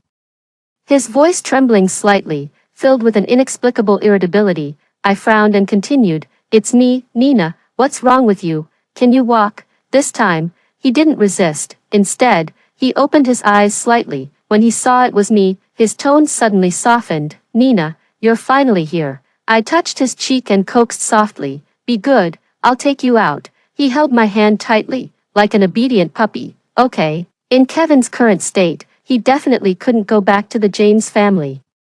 If Aunt James found out the whole story, it would at least affect the project cooperation between the James and Lincoln companies, and at worst, the two families would completely break off diplomatic relations. After some hesitation, I went to the front desk and booked another room. I asked the waiter to help me take him there. Riley stood by the door, her eyes cold, staring straight at me. I could tell that she hated me. She hated me for ruining her plan. Before leaving, I sneered, "Riley, you're really something. You used my phone to send messages to Kevin, dressed like this and drugging him. Is this what you learned studying in the UK? Hee." Riley completely lost her temper, her eyes wide with anger, and her face distorted. Get out of here." I filled the bathtub with water and let Kevin lie in it for a while. Half an hour later, he became more conscious. I casually wrapped him in a bathrobe and finally got him onto the bed. I gave the waiter a tip. After the waiter left, I found that I was also wet. Since I definitely had to stay here tonight, I simply took a shower. I didn't have any clothes to change into, so I had to make do with the hotel bathrobe. When I came out of the bathroom, Kevin was still sleeping. I touched his forehead. Fortunately, he wasn't as hot anymore. This was a large bedroom. And there was only one bed. I had booked it on a whim and didn't think too much about it. At the moment, I could only lie on the other side of the bed and play with my phone. Before I knew it, I fell asleep. When I opened my eyes again, I found that the person next to me had woken up. We looked at each other, and neither of us said anything. After a while, I thought I had to break the silence. Kevin suddenly caressed my cheek. His movements extremely gentle. I stopped speaking instinctively. "Am I dreaming?" he asked. Otherwise, how could I see you so close to me? Do you remember what happened tonight?" I asked him. "What happened?" He murmured. "It's about you and Riley." "What about me and Riley?" He still seemed out of it. I sighed, not knowing how to say it. "Nothing. I probably ruined your good deed." He suddenly fell silent and looked at me quietly. "Only Nina is my good deed." I was stunned. I stared at him blankly. My nose suddenly felt sour, since I was a child. No one had ever said such a thing to me. "Only Nina is my good deed." Something cool slid down from the corner of my eye. I wiped it with my hand and found it was tears. The next second, a warm touch came. It was Kevin's kiss. He kissed away my tears and continued to look at me. I looked back at him. He leaned in quickly and kissed me again. This time, it was on the lips. I don't know how long it took, but we started kissing. When I got up in the morning, I saw dozens of missed calls from Sarah on my phone. I woke up instantly. "This is bad." I got up to change my clothes but found that the clothes I wore last night were gone. Kevin wasn't in the room either. After thinking for a while, I called the front desk. After a while, a girl in a hotel uniform came in and said politely, "Miss Liu, the clothes you wore last night have been washed and ironed. Also, the new dress Mr. James bought for you has been cleaned. You can wear it now." I took the clothes and said gratefully, "Okay, thank you." After changing my clothes and walking out of the room, I was shocked to find Butler Leo in the corridor. "Uncle Leo, why are you here?" Butler Leo smiled amiably. "Miss Nina, there's a board meeting this morning. The young master has gone to work. He was afraid that you would be angry if you woke up and he wasn't here, so he asked me to wait here." I really couldn't believe it. "Doesn't this mean that everyone will know about it?" I covered my face. "Uncle Leo, I won't be angry. You can go about your business." The other party didn't leave but continued. "Miss Nina, do you want to have breakfast now, or go home directly?" I put my hand down. "Go home, right away." Sarah was sitting on the sofa and asked me where I had been last night with a mysterious look. I briefly told her about what happened with Riley. She widened her eyes in disbelief. "No way. Is she crazy?" "Who knows? In fact, Riley's character has always been like this. I know she can even do more extreme things." Sarah was silent.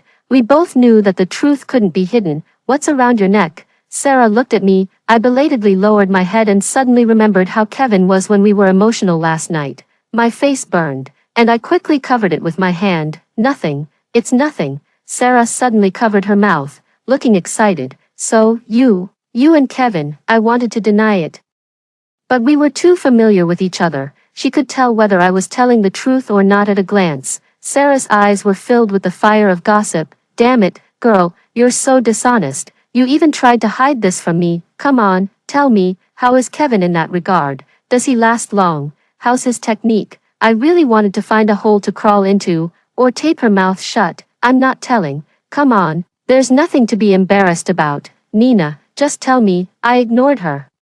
In the evening, Riley came home. Mrs. Lincoln and Uncle Lincoln were both there, and Vincent came back early too. Riley seemed to know what she was facing. As soon as she came back, she knelt in the living room and cried bitterly. Dad, Mom, I know I was wrong. I just like Kevin so much that I did something wrong out of confusion. Please forgive me. Mrs. Lincoln raised her hand but didn't bring it down. She looked heartbroken. Riley, you've really disappointed me. Riley crawled in front of Mrs. Lincoln, hugged her leg, and cried heartbreakingly. Mom, I really know I was wrong. Forgive me. I won't do it again. I promise you. Please forgive me this time. Please, Mom. Uncle Lincoln also looked disappointed. You grew up in the Lincoln family. I don't think I've treated you badly. Even though your biological mother did something wrong, your mom persuaded me that you were innocent, and we finally decided to keep you. You've had the same treatment as Sarah for studying.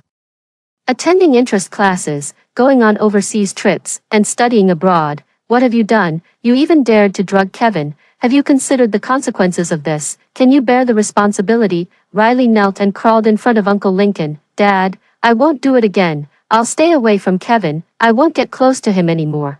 Please don't be angry, okay? Seeing that the other party didn't say anything, Riley started begging Vincent. Big brother, please persuade Mom and Dad.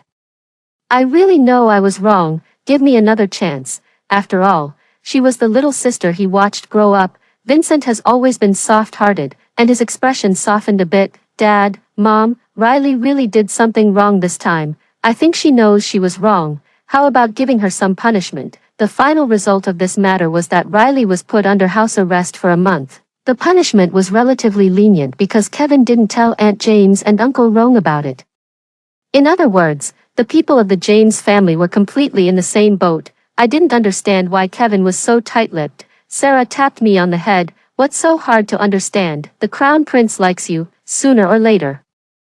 The two families will discuss the marriage. Once Aunt James knows about this, do you think she will agree to you being with Kevin? She will definitely act quickly and make you break up. So the crown prince had no choice but to do this, considering his lifelong happiness. It's a pity. Riley got off lightly. She made such a big mistake, and all she got was not being able to go out for a month. It's hardly a punishment. I think my eldest brother is really out of his mind, with Riley's character. She will surely cause trouble again. She should be under strict supervision. Footsteps sounded behind us, and we both turned around. Speak of the devil. Riley looked at us with a fierce gaze, as if she wanted to burn a few holes in us. Sarah wasn't embarrassed at all for being caught. Instead, she confronted Riley coldly. After a moment, Riley went to the kitchen and brought out a glass of freshly squeezed juice. Before leaving, she suddenly turned around and sneered. I wonder where you got the confidence to talk about marriage. Nina, look at yourself. Do you think the James family will marry a person of your status as their daughter-in-law? Stop being ridiculous. Kevin just treats you like an expensive prostitute. After all, he spent $30 million on you. Sarah was so angry that she was about to go up and fight, but I held her back. I've been fighting with Riley since we were kids, so I know exactly how to defeat her with one move. I took out my phone, dialed a number, and pressed the speakerphone. It rang once, and the other side answered. What's up? I could feel how happy Kevin was even through the phone. I chuckled. Nothing. I just miss you. The air froze for a few seconds. Really or not? Of course it's true. Okay, your husband misses you too, Kevin said in a coquettish and a bit shy tone. Sarah beside me was so shocked that her pupils dilated, and she covered her mouth tightly with both hands. I seemed to remember something. By the way, you mentioned having dinner with Aunt James and Uncle Rome. I'm free tonight. Really? Yeah, okay. I'll tell Uncle Leo to make preparations.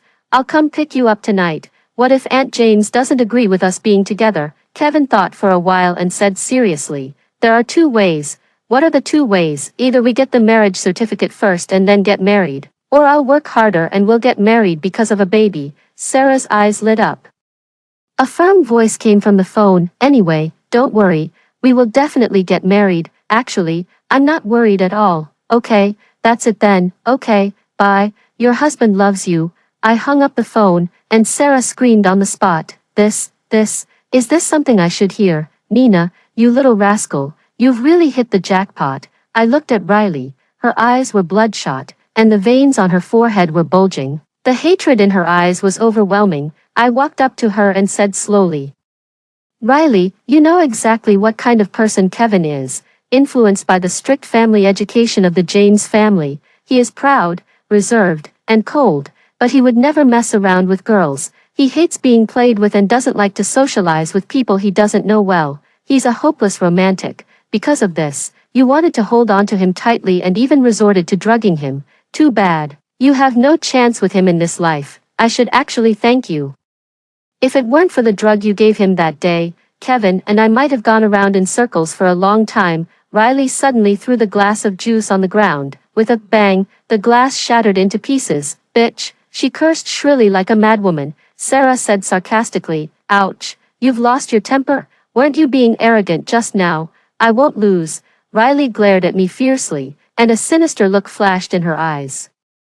I knew for sure that Riley wouldn't be willing to admit defeat, but I didn't expect her to act so quickly. A week later, the top celebrity Mandy had a set of racy bed photos and videos leaked, which shocked the whole internet, because the heroine of the photos was actually Mandy's sister.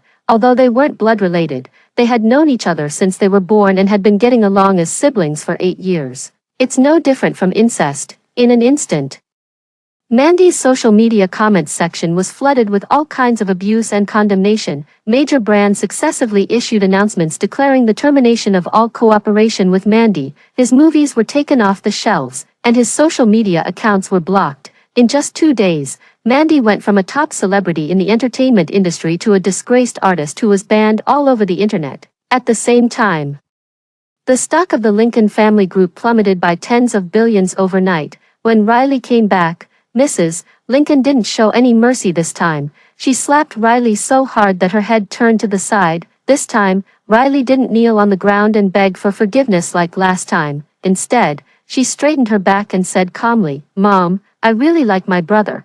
Please agree to our marriage. Sincerely, Mrs." Lincoln glared angrily, almost gnashing her teeth. "Riley, you knelt here 2 weeks ago and said you really like Kevin." Upon hearing this, Riley actually laughed. "Yeah, 2 weeks later, I've fallen for someone else." "You, Mrs. Lincoln covered her chest, shaking with anger. "You unfilial girl, what evil have I done? Anyway, I'm not your biological daughter. Don't be angry. It's not good for your health." Sarah suppressed her anger and looked at Riley coldly. "Where's my second brother?" The other party shrugged. "I don't know. He was really angry when he woke up that morning and then left." "You damned woman, I'll fight you." The two of them started fighting. The living room was in chaos. Several servant ants quickly came to stop the fight. Mrs. Lincoln covered her chest and fell onto the sofa tremblingly. The situation at home was in a mess, and the situation in the company wasn't much better. Uncle Lincoln and Vincent hadn't been home for 2 days and 2 nights. They were holding a board meeting in the company to discuss emergency remedies. Mandy disappeared for 3 days. His phone was turned off, and no one could reach him. In the previous life, not long after Sarah died, the top celebrity Mandy was exposed to be suffering from depression and committed suicide. Among the 3 siblings of the Lincoln family, only Vincent was left in the end. But I knew that Mandy's death in the previous life was also related to Riley.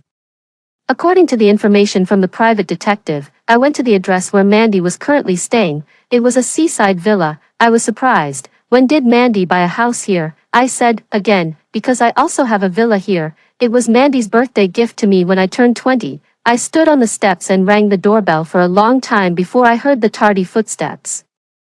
With a click, the door opened. I looked up and saw that familiar face. I smiled and said, "Second brother." Mandy was obviously surprised to see me. "How did you know I'm here?" I shrugged. "I don't know. I just came to take a look at my own house and visit the new neighbor." Of course, he didn't believe me, but he didn't say anything. He silently opened the door and let me in. The house was a bit messy. There was a bowl of instant noodles on the dining table, which was soaked but untouched. It seemed that he had been living here alone for the past few days. "Is this what you've been eating?" Mandy glanced at the dining table and replied lazily, "Yeah." He looked a bit out of spirits, with serious dark circles under his eyes. It was obvious that he hadn't slept well since the incident. "I'll cook some porridge for you. I just bought some shrimp." I got to work right away and started busying myself in the kitchen. although I rarely cooked in this life. I did a lot of cooking in the previous life. Soon, a pot of fragrant shrimp porridge was cooked. Mandy didn't have much of an appetite, but he still forced himself to taste some. I sat across from him and said seriously, "Second brother, there's something I've never told you. I want to say sorry to you." He looked at me in confusion. After I finished speaking, Mandy was shocked.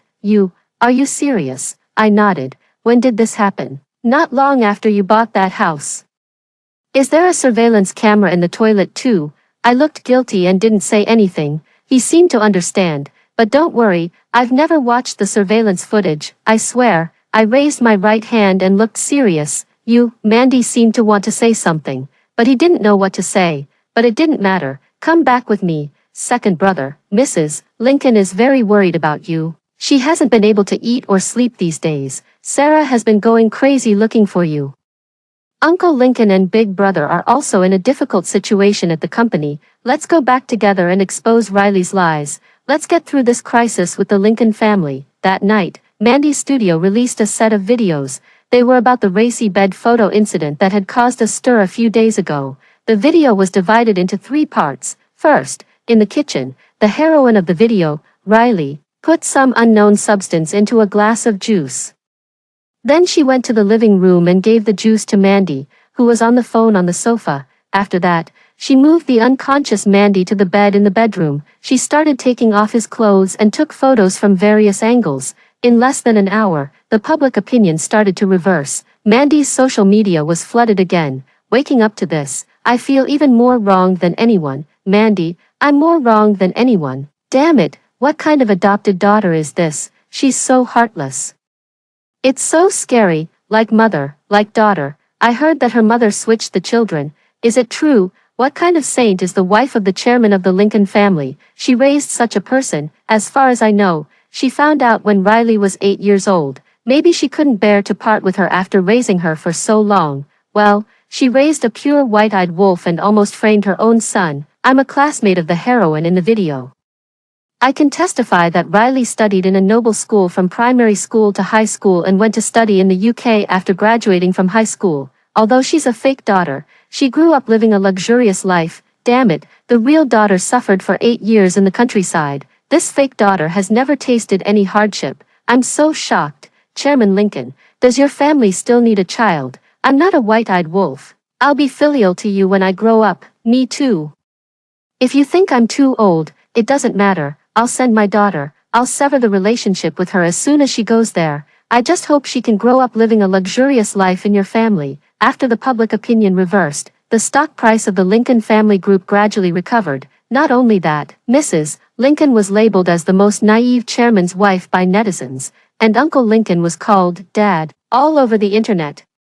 The Lincoln family group decided to establish a charity foundation to sponsor displaced children to complete their studies. This move also greatly enhanced the corporate image and social influence of the Lincoln family group. So far, the crisis has been completely resolved. This is the house Mandy bought for you. As soon as we opened the door, Sarah looked around. Yeah, wow, the scenery is so beautiful. The sun, the beach, the palm trees, the sea, no way. I'll ask my second brother for one too tomorrow. The scenery here is really nice. There are a lot of people who come here for vacations. By the way, why did Mandy think of buying you a house here? It's a long story. On my 20th birthday, Mandy called me and asked me what gift I wanted. I didn't really need anything, and I didn't want him to spend too much money. After all, he gave me a lot of pocket money. So I politely declined. Mandy chatted with me for a while. When we were about to hang up, he suddenly asked me what my biggest wish in life was. I thought for a while and said that if I made money from work in the future, I would buy a house by the sea, a house where I could see the beach, palm trees, and the sea. It would be best if it was a villa. Then I would do nothing. I would just wear a dress and sunglasses and go to the beach to pick up shells and catch crabs all day. That was my wish. After a while, I received a gift from Mandy. It was this seaside villa. After hearing this, Sarah clicked her tongue and shook her head. Mandy is really partial. When I was 20, he didn't even call me, let alone give me a house. But he didn't treat you well for nothing. You saved his life this time. Even giving you 20 houses would be worth it. It was a rare vacation, and we were by the sea with such beautiful scenery. Sarah and I took a lot of photos. I picked a few and made a 9-square grid and posted them on my WeChat moments. Kevin was the first to like it and the first to comment, "Where is this? Why didn't you take me?" Butler Leo replied to his comment, "Young master, judging from the background, it's Blue Moon Bay." Kevin replied to him, "Uncle Leo, look up the travel guide." "But, Kevin, you're abroad, I almost forgot." "Okay, wait for me to come back." Sarah laughed so hard that her head was about to fall off. Then she added, "Kevin, look at your eager look, you're so desperate." In the evening, Sarah and I had nothing to do and went to the beach to pick up shells. We didn't come back until after 11 o'clock, and we both had sand all over our heads. After taking a shower, I was just about to go to bed when the light above my head suddenly went out. I walked out of the room and found that all the lights in the house were off. Could it be a power trip?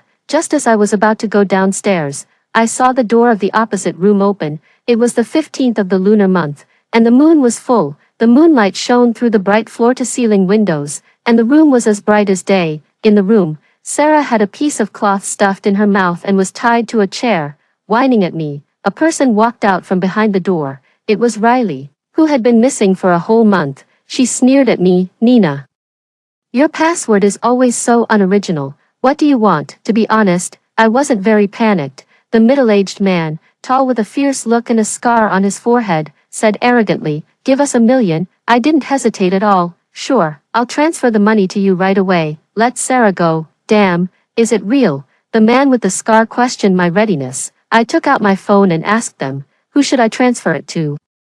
The middle-aged woman with a curly hairstyle was the person I bumped into at the 5-star hotel before. She was Riley's biological mother. She immediately replied, "Transfer it to me," looking at the $1 million that suddenly arrived in my account. They were stunned for a moment.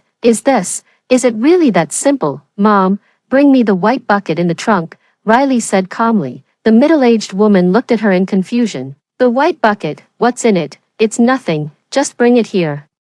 Although the other person didn't understand, she told the man with the scar to bring it. After a while, the man huffed and puffed as he carried the half-meter-high white bucket upstairs. "All right, we've got the money, let's go." The man with the scar clapped his hands and said to the mother and daughter. Then he suddenly remembered something. "By the way, they won't call the police, will they?" "I can assure you, definitely not," I said seriously. "Dear, let's go," Riley's mother said. Riley turned a deaf ear and instead gave me a strange smile. "Nina, you're quite afraid of death." "I've always been afraid of death, really. Whether you can get out of here alive tonight depends on your luck." The man with the scar looked at Riley unhappily and then turned to say, "Helen, what's wrong with your daughter?" I made it clear that I'm just going through the motions. I will never do anything like killing or setting fire. Helen glared at the man in frustration and continued to persuade her daughter, "Riley, let's go. We've got the money. Don't waste time here. You go first." "What are you going to do?" "Of course, I'm going to burn this place down. Otherwise, why did I ask you to get the gasoline?" Helen was stunned and stared at her daughter in disbelief. The man with the scar was furious and reached out to move the bucket. "Damn it. What the hell are you two crazy women up to?" Riley took out a lighter, unscrewed the lid of the gasoline bucket, and said with a fierce expression and a determined tone, "Don't come any closer, otherwise, I'll pour the gasoline on the ground and set this place on fire right away." The man with the scar was intimidated by her and cursed angrily. "Damn it, give me the money you promised. I'm not doing this anymore. Do whatever you want." Helen begged her daughter, "Dear, be obedient. Let's go. We've got the $1 million. We can't go to jail." Riley suddenly burst out laughing, louder and louder, and even tears came out. $1 million? What can $1 million do, besides buying 2 bags? What else? Mom, they treated you like a beggar, and you're still happy about it. Do you know how much this house is worth? $10 million. Mandy gave it to her without blinking an eye. Oh, and that necklace, $30 million. I watched Kevin bid for it, and in the end, it ended up around this bitch's neck. Just why? We all grew up in the Lincoln family. Why are they treating me like this? It was quiet all around, except for Sarah, who was tied to the chair with a cloth stuffed in her mouth. Whimpering, Helen glared at me fiercely. The man with the scar had an incredulous expression. "Damn it, I really didn't expect this little girl to be so rich." A blatant malice flashed in Riley's eyes. "You didn't expect it, did you? She's the girlfriend of the crown prince of the James family group." Such a little beauty, uncle.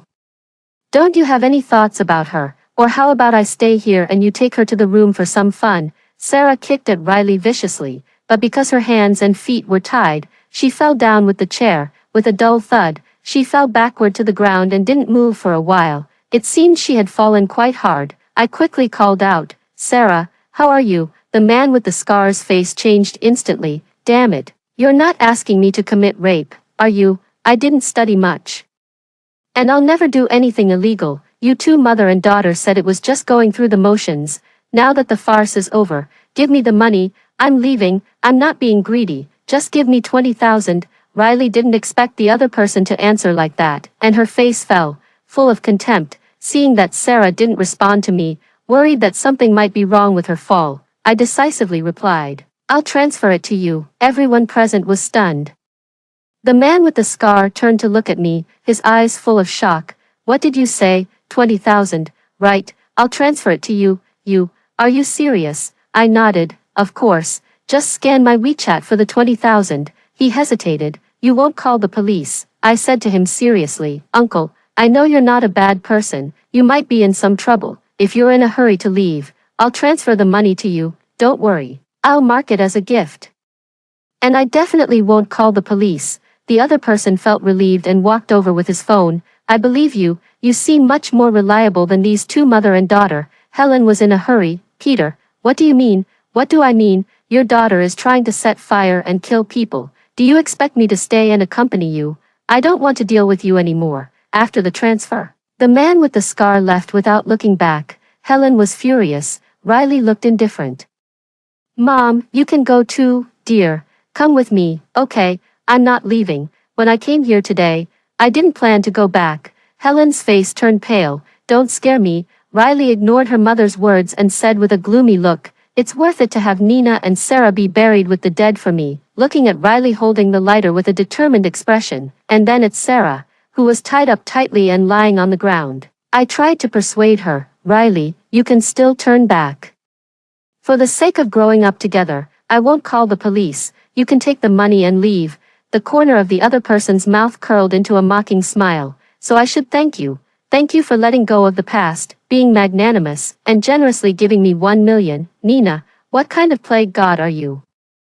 Riley suddenly gritted her teeth, her eyes wide with hatred, as if she had an irreconcilable enmity with me. "Without you, Sarah wouldn't have been brought back until she was in her 20s. She would still be a fool who didn't even finish high school. I would go to study in the UK with Kevin. He would love me wholeheartedly and confront the entire James family for me. We would get engaged, and I would become the crown princess of the James family group.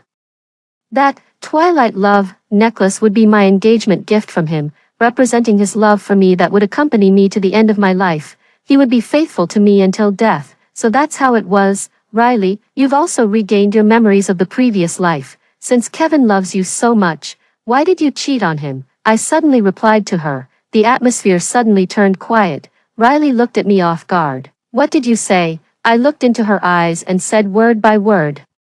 "Since he loves you so much, why did you betray him? Why did you use dirty and despicable means to drag Mandy into the abyss? Because you're promiscuous, born lewd, and like to have affairs with multiple people. You can't bear to part with Kevin's family background and status, but you also want to possess the top celebrity that hundreds of millions of girls are crazy about, even though he's the brother you grew up with." When Sarah, who had just returned to the Lincoln family, discovered your secret and was about to tell Kevin, you found a group of homeless people to rape her, and she finally jumped off the building and died. Even though Mandy couldn't sleep all night because of the video in your hand, was in a trance, and suffered from severe depression, you still wouldn't let him go until he discovered the truth about his little sister's death and finally committed suicide. You were still able to marry into the James family as if nothing had happened.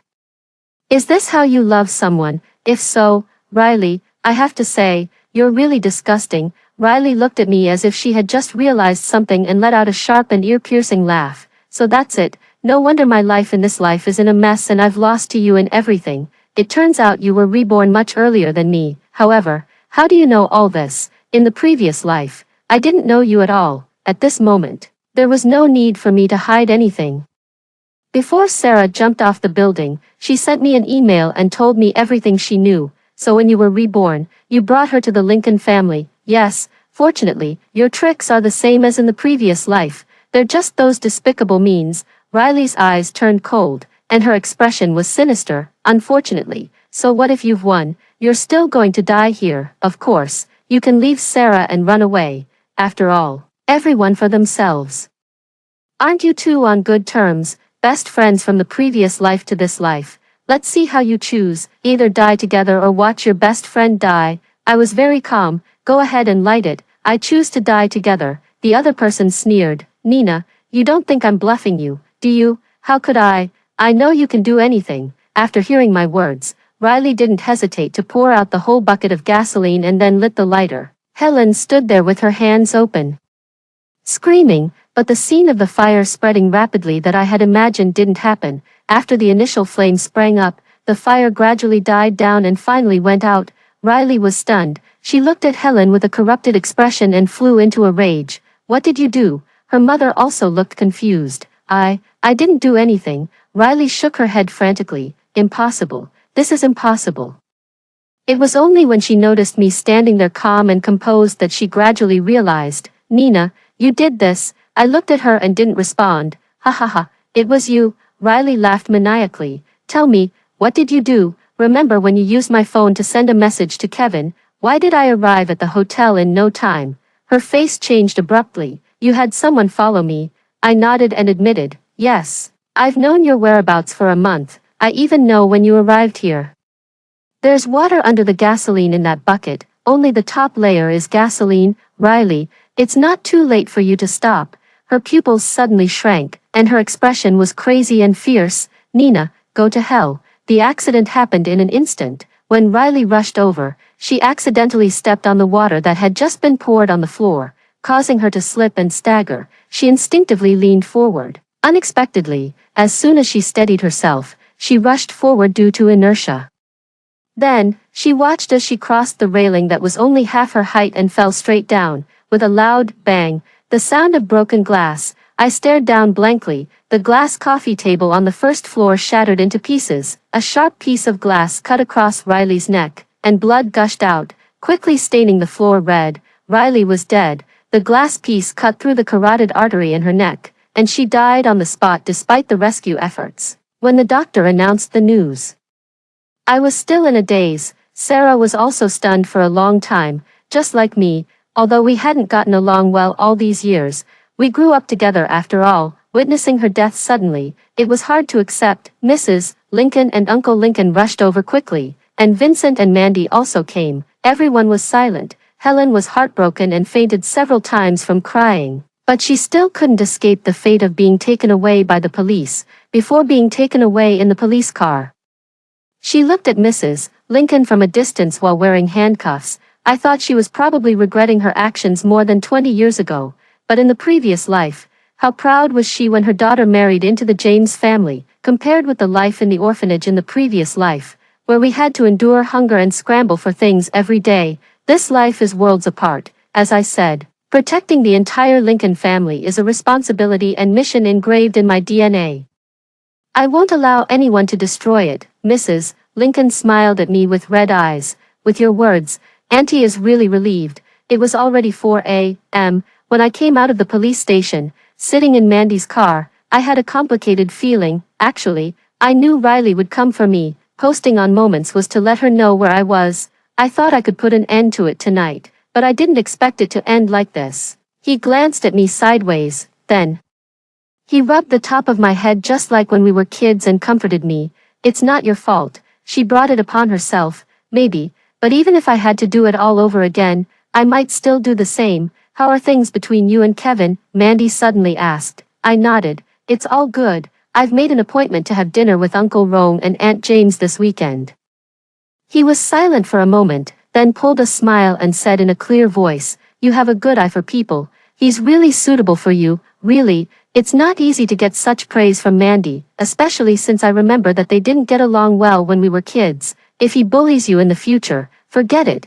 It's highly unlikely. Is there anything you want? Tell me. Consider it my wedding gift to you. A wedding gift. Isn't this a bit too early? I thought for a while, but I really couldn't think of anything, so I shook my head. Nothing, think again. As long as you say it, even if it's the stars in the sky, I'll find a way to get them for you, Mandy said seriously. I sighed and felt a bit embarrassed. I really can't think of anything for now. Hearing this, he gave up. Okay, make sure to tell me when you think of something. The next day, I went to the hospital to visit Sarah. According to the CT results, it's not a serious problem.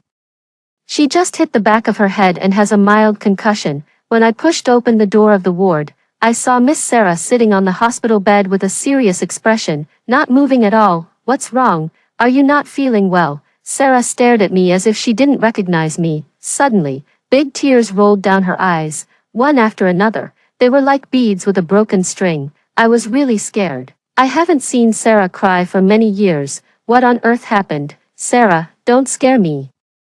I'll call the doctor right away. She shook her head while crying and wiped her face with her sleeve. She cried so bitterly. Then, she stretched out her hands towards me. I walked over in a daze. Sarah hugged me and burst into tears. Finally, she stopped sobbing and said, Nina, I remembered what happened in the previous life. My mind went blank. Is it true or false? She nodded and looked up at me. Really, you silly girl. Why didn't you tell me about the previous life earlier? If you had, I would have kicked her out when I was 8. Unfortunately, I haven't avenged what she did to me, having those people humiliate me in the previous life, and she's already dead. I sat down and shook my head. Even if I told you, would you believe me? You might think I'm crazy. Fortunately, in this life, we're all fine. We'll definitely be safe and smooth sailing, and everyone will live to be 100 years old. Sarah hugged me again and choked. It's all your credit. You saved me, Mandy.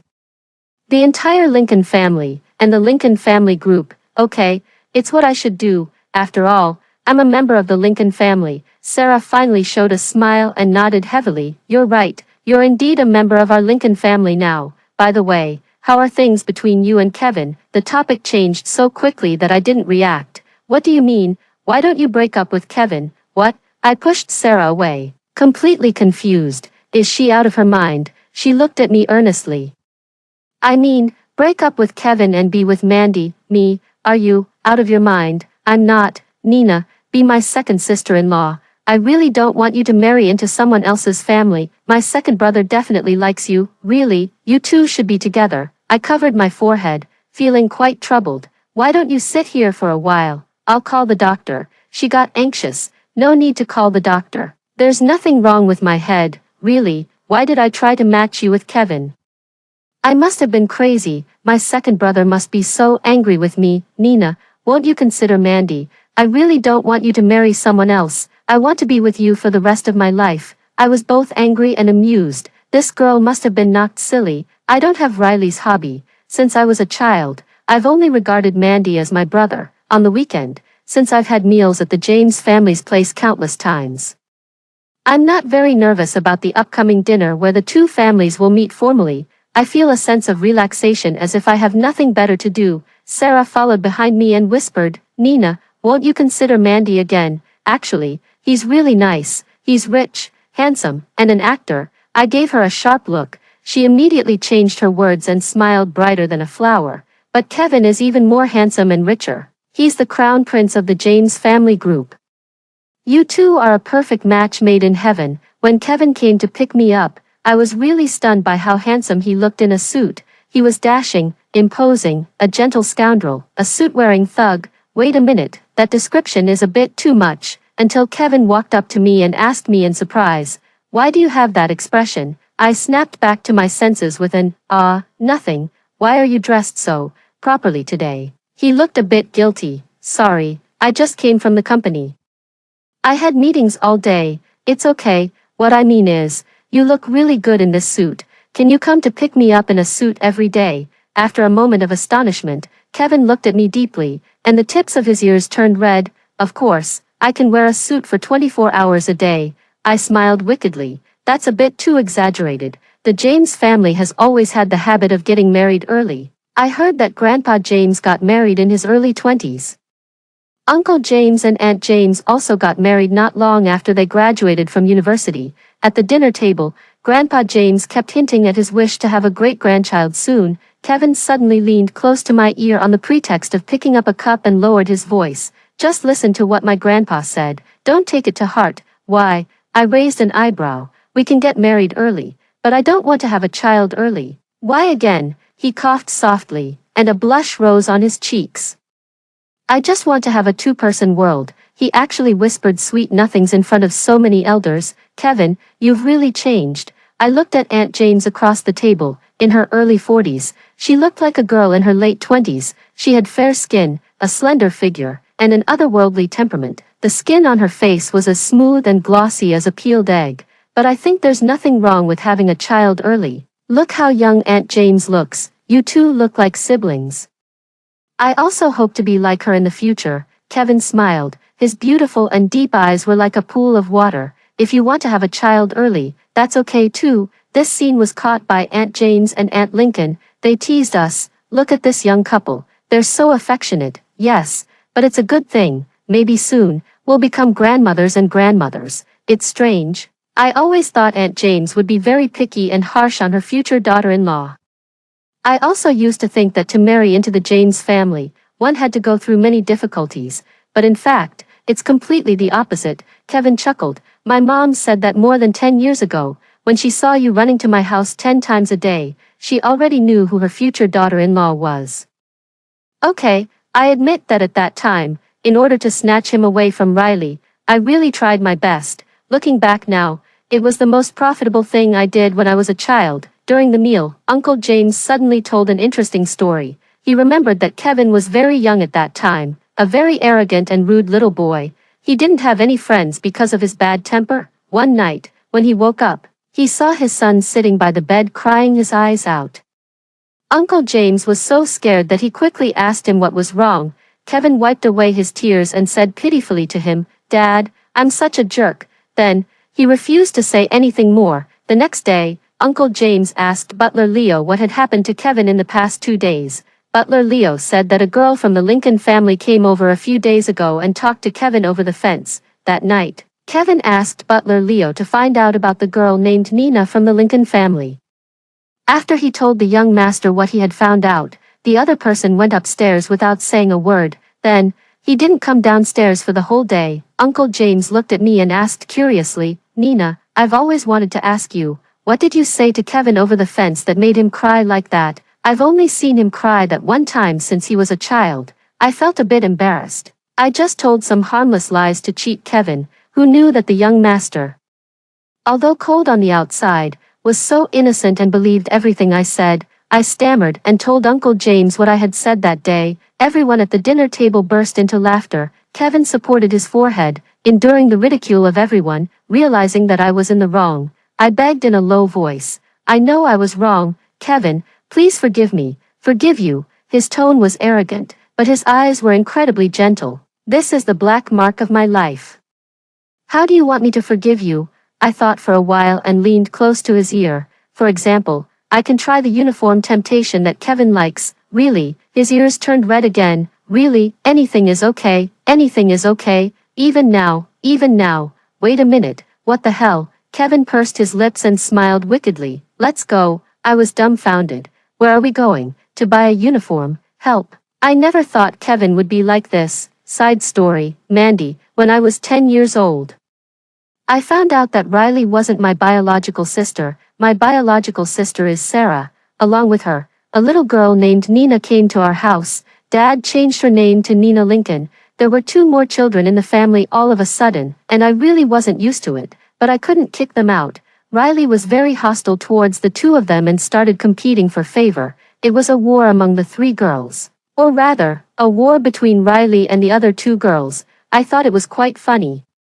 When Riley pestered Mom, Nina would take Sarah to find Dad. When Riley was with Dad, Nina would take Sarah to find Mom. Even when Riley went to play ball with Big Brother, the other 2 would come to play chess with me. When the 2 of them went to play ball with Big Brother, it was Riley who played chess with me. At that time, I thought the little girls' way of being jealous of each other was really nothing special. Until we came back from the summer camp abroad, I found that Nina was very familiar with Kevin. Then I realized that that girl was really something. Kevin was known for his withdrawn personality and strange temper. For so many years, his only playmate was Riley, and that was just because our 2 families lived very close. Anyway, I don't like that guy very much. Once, I accidentally touched his horse, and he actually wanted to fight with me. It was really baffled. But Nina managed to ride Kevin's horse, Phantom, in just 1 month. Riley was so angry. I heard that the two girls even had a fight. After that, they started being jealous of each other because of Kevin again. But obviously, Riley was no match for Nina. Her personality was too spoiled and she acted like a young lady. Before, when she had a quarrel with Kevin, they would have a cold war. Neither of them was willing to speak first. It wasn't until 10 or half a month passed and their anger subsided a bit that they would talk again. But Nina was different. She was a total sycophant, a clingy person, and a dogged pursuer. She would run to the James family's place more than 10 times a day. Riley was so angry that she went crazy at home several times, but it was just useless rage. Nina snatched Kevin, Riley's childhood sweetheart, in a shameless way. I started to feel a bit disgusted with this girl. I thought she was too scheming, thick-skinned, and seemed to have no self-esteem. She really wasn't likable. Maybe it's because she came out of the orphanage. Later, we started school. Nina had excellent grades. She got full marks in every exam, which gave Riley another reason to be angry. The war among the three girls never seemed to stop. Every time Riley lost a quarrel or a fight, she would come to me and Big Brother to cry. She hoped that we would stand on the opposite side of the other two girls, but that wasn't possible. After all, Sarah was our biological sister. One day, I was playing basketball on the court with several of my little friends. Then, a few students from another school came and wanted to take over our court. I don't know how it happened, but a group of people actually started fighting. There was a vicious and fat guy who picked up a brick from somewhere. When I wasn't paying attention, he threw it hard at my face. When I realized that my forehead was bleeding, I was burning with anger and was about to go after him. A thin and small girl suddenly rushed in front of me like a cannonball. She knocked that fat guy down to the ground, then got on top of him, frantically pulling his hair and scratching his face. Damn it, how dare you hit my second brother? Do you know how precious his face is? Selling your whole family wouldn't be enough to compensate for it. How dare you hit my second brother, you fat bastard? Our group was left stunned. After coming to my senses, I quickly went up and pulled Nina away. She was still yelling at that fat guy, "Don't let me see you again, or I'll beat you up every time I do, and if my second brother's face leaves even the slightest scar, you're dead." I was at a loss whether to laugh or cry. This girl has a pretty tough temper. In the end, that group from the other school left cursing. Nina stubbornly dragged me to a nearby pharmacy to clean my wound. I thought it was troublesome. "No way. You're going to be a big star in the future. You must get it treated." She had a serious look on her face. I was a bit confused. "What? A big star? Yeah, I can't tell. You can even tell fortunes." She shrugged indifferently. "Someday, you'll know that what I said is true." After this incident, I had more contact with Nina. I found that she really likes to please others and has a sweet mouth. Except for not getting along with Riley, she smiles at everyone, including the servant aunt and the driver at home. She keeps calling them uncle and aunt all day long. When she smiles, her eyes are curved like a crescent moon. She's also first-rate at flattering people. "Second brother, you're so amazing, you can even think of this move. Why is there someone who's so handsome and also has such a high IQ? And most importantly, this person is my second brother. Wow, is this your signature?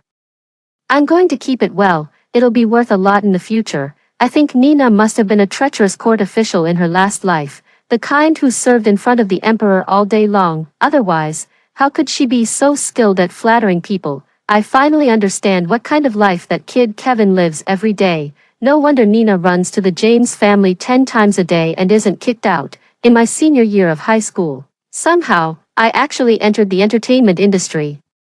And my stardom was extremely smooth. The first drama I filmed became a huge hit. I started making money by myself since my freshman year of college. After making money, I like to buy gifts for my family, especially for the three younger ones. Every time Sarah and Riley received the gifts, they would happily thank me and then bounce away. Only Nina would chatter beside me. "Second brother, is filming tiring? You've lost weight. Even if you're filming every day, you have to rest well, you know. You must protect your handsome face. You're the dream of 900 million girls." I felt a bit embarrassed. She always has a lot of strange and new words. I didn't even know that I was the dream of 900 million girls. Later, Sarah and Riley both went abroad to study. Only Nina stayed in the country to attend university. I was worried that she would think too much. So I always transferred money to her so that she could go on a shopping spree when I had time. I would put on a mask and a hat and go to her school to have a meal with her. When she saw me, she would be greatly astonished, and then run towards me in disbelief. Her eyes were curved, and she was like a happy puppy. When Nina turned 20, I asked her what gift she wanted. As a result, she said she didn't need anything. During our chat, I was suddenly curious about what her life wish was. She told me that she wanted to buy a house by the sea after she started working. And then do nothing every day but go fishing and pick up crabs by the sea. While chatting, she fell asleep. It's just buying a house by the sea. It's not that difficult. I quickly gave her the house as a gift. After Riley returned to the country, she rarely contacted me. One day, she suddenly came to my house and started crying. I knew that she had been put under house arrest recently because she made our parents angry. It was already late at night, and it wasn't safe for her, a girl, to go back alone. I told her to find a room and sleep. I never expected that just after drinking a glass of water she brought, I lost consciousness. After the incident happened, I knew that my life was probably over. I couldn't figure out why Riley did this. I locked myself in the house for 3 days. It wasn't until the 4th day that Nina found me. When she told me what she had done, I almost jumped up. Is there a surveillance camera in the toilet too? Her face turned red. But she honestly admitted it. I really don't know what motivated her, who has always been obedient and well-behaved, to do this. I wanted to ask her why, but I didn't know how. Fortunately, because of the surveillance footage, the studio quickly clarified the previous scandal, and the crisis of the Lincoln family group was completely resolved. In an unexpected situation, I learned the secret of Nina and Sarah. I almost suspected that there was something wrong with my hearing. Why can I understand the words they said, but I can't understand the meaning when they are put together? I know that with Nina's character, there must be surveillance cameras installed in that villa. I threatened Sarah to get the surveillance footage of that villa on the night of the incident. Only then did I fully understand the truth of the matter. It turned out that there was a reason why Nina used to bring Sarah to the Lincoln family when they were kids. There was also a reason why she hated Riley so much. She installed surveillance cameras in my house in advance because she guessed what Riley would do. In their conversation, I learned about the ending of my previous life. It turned out that in my previous life, I died at the age of 25. I committed suicide, just like Sarah. I think God is really unfair. Why do only the 3 of them have memories of the previous life, while I don't? If I were to be reborn someday, I would definitely run to Nina on the first day she came to the Lincoln family and say to her, Nina, what gift do you want? It doesn't matter, as long as you say it, even if it's the stars in the sky, I'll pick them for you. That's all about this story. Do you have any insights after watching the above story? Feel free to tell us in the comment sections below. Don't forget to like this video and subscribe my channel please. See you next time.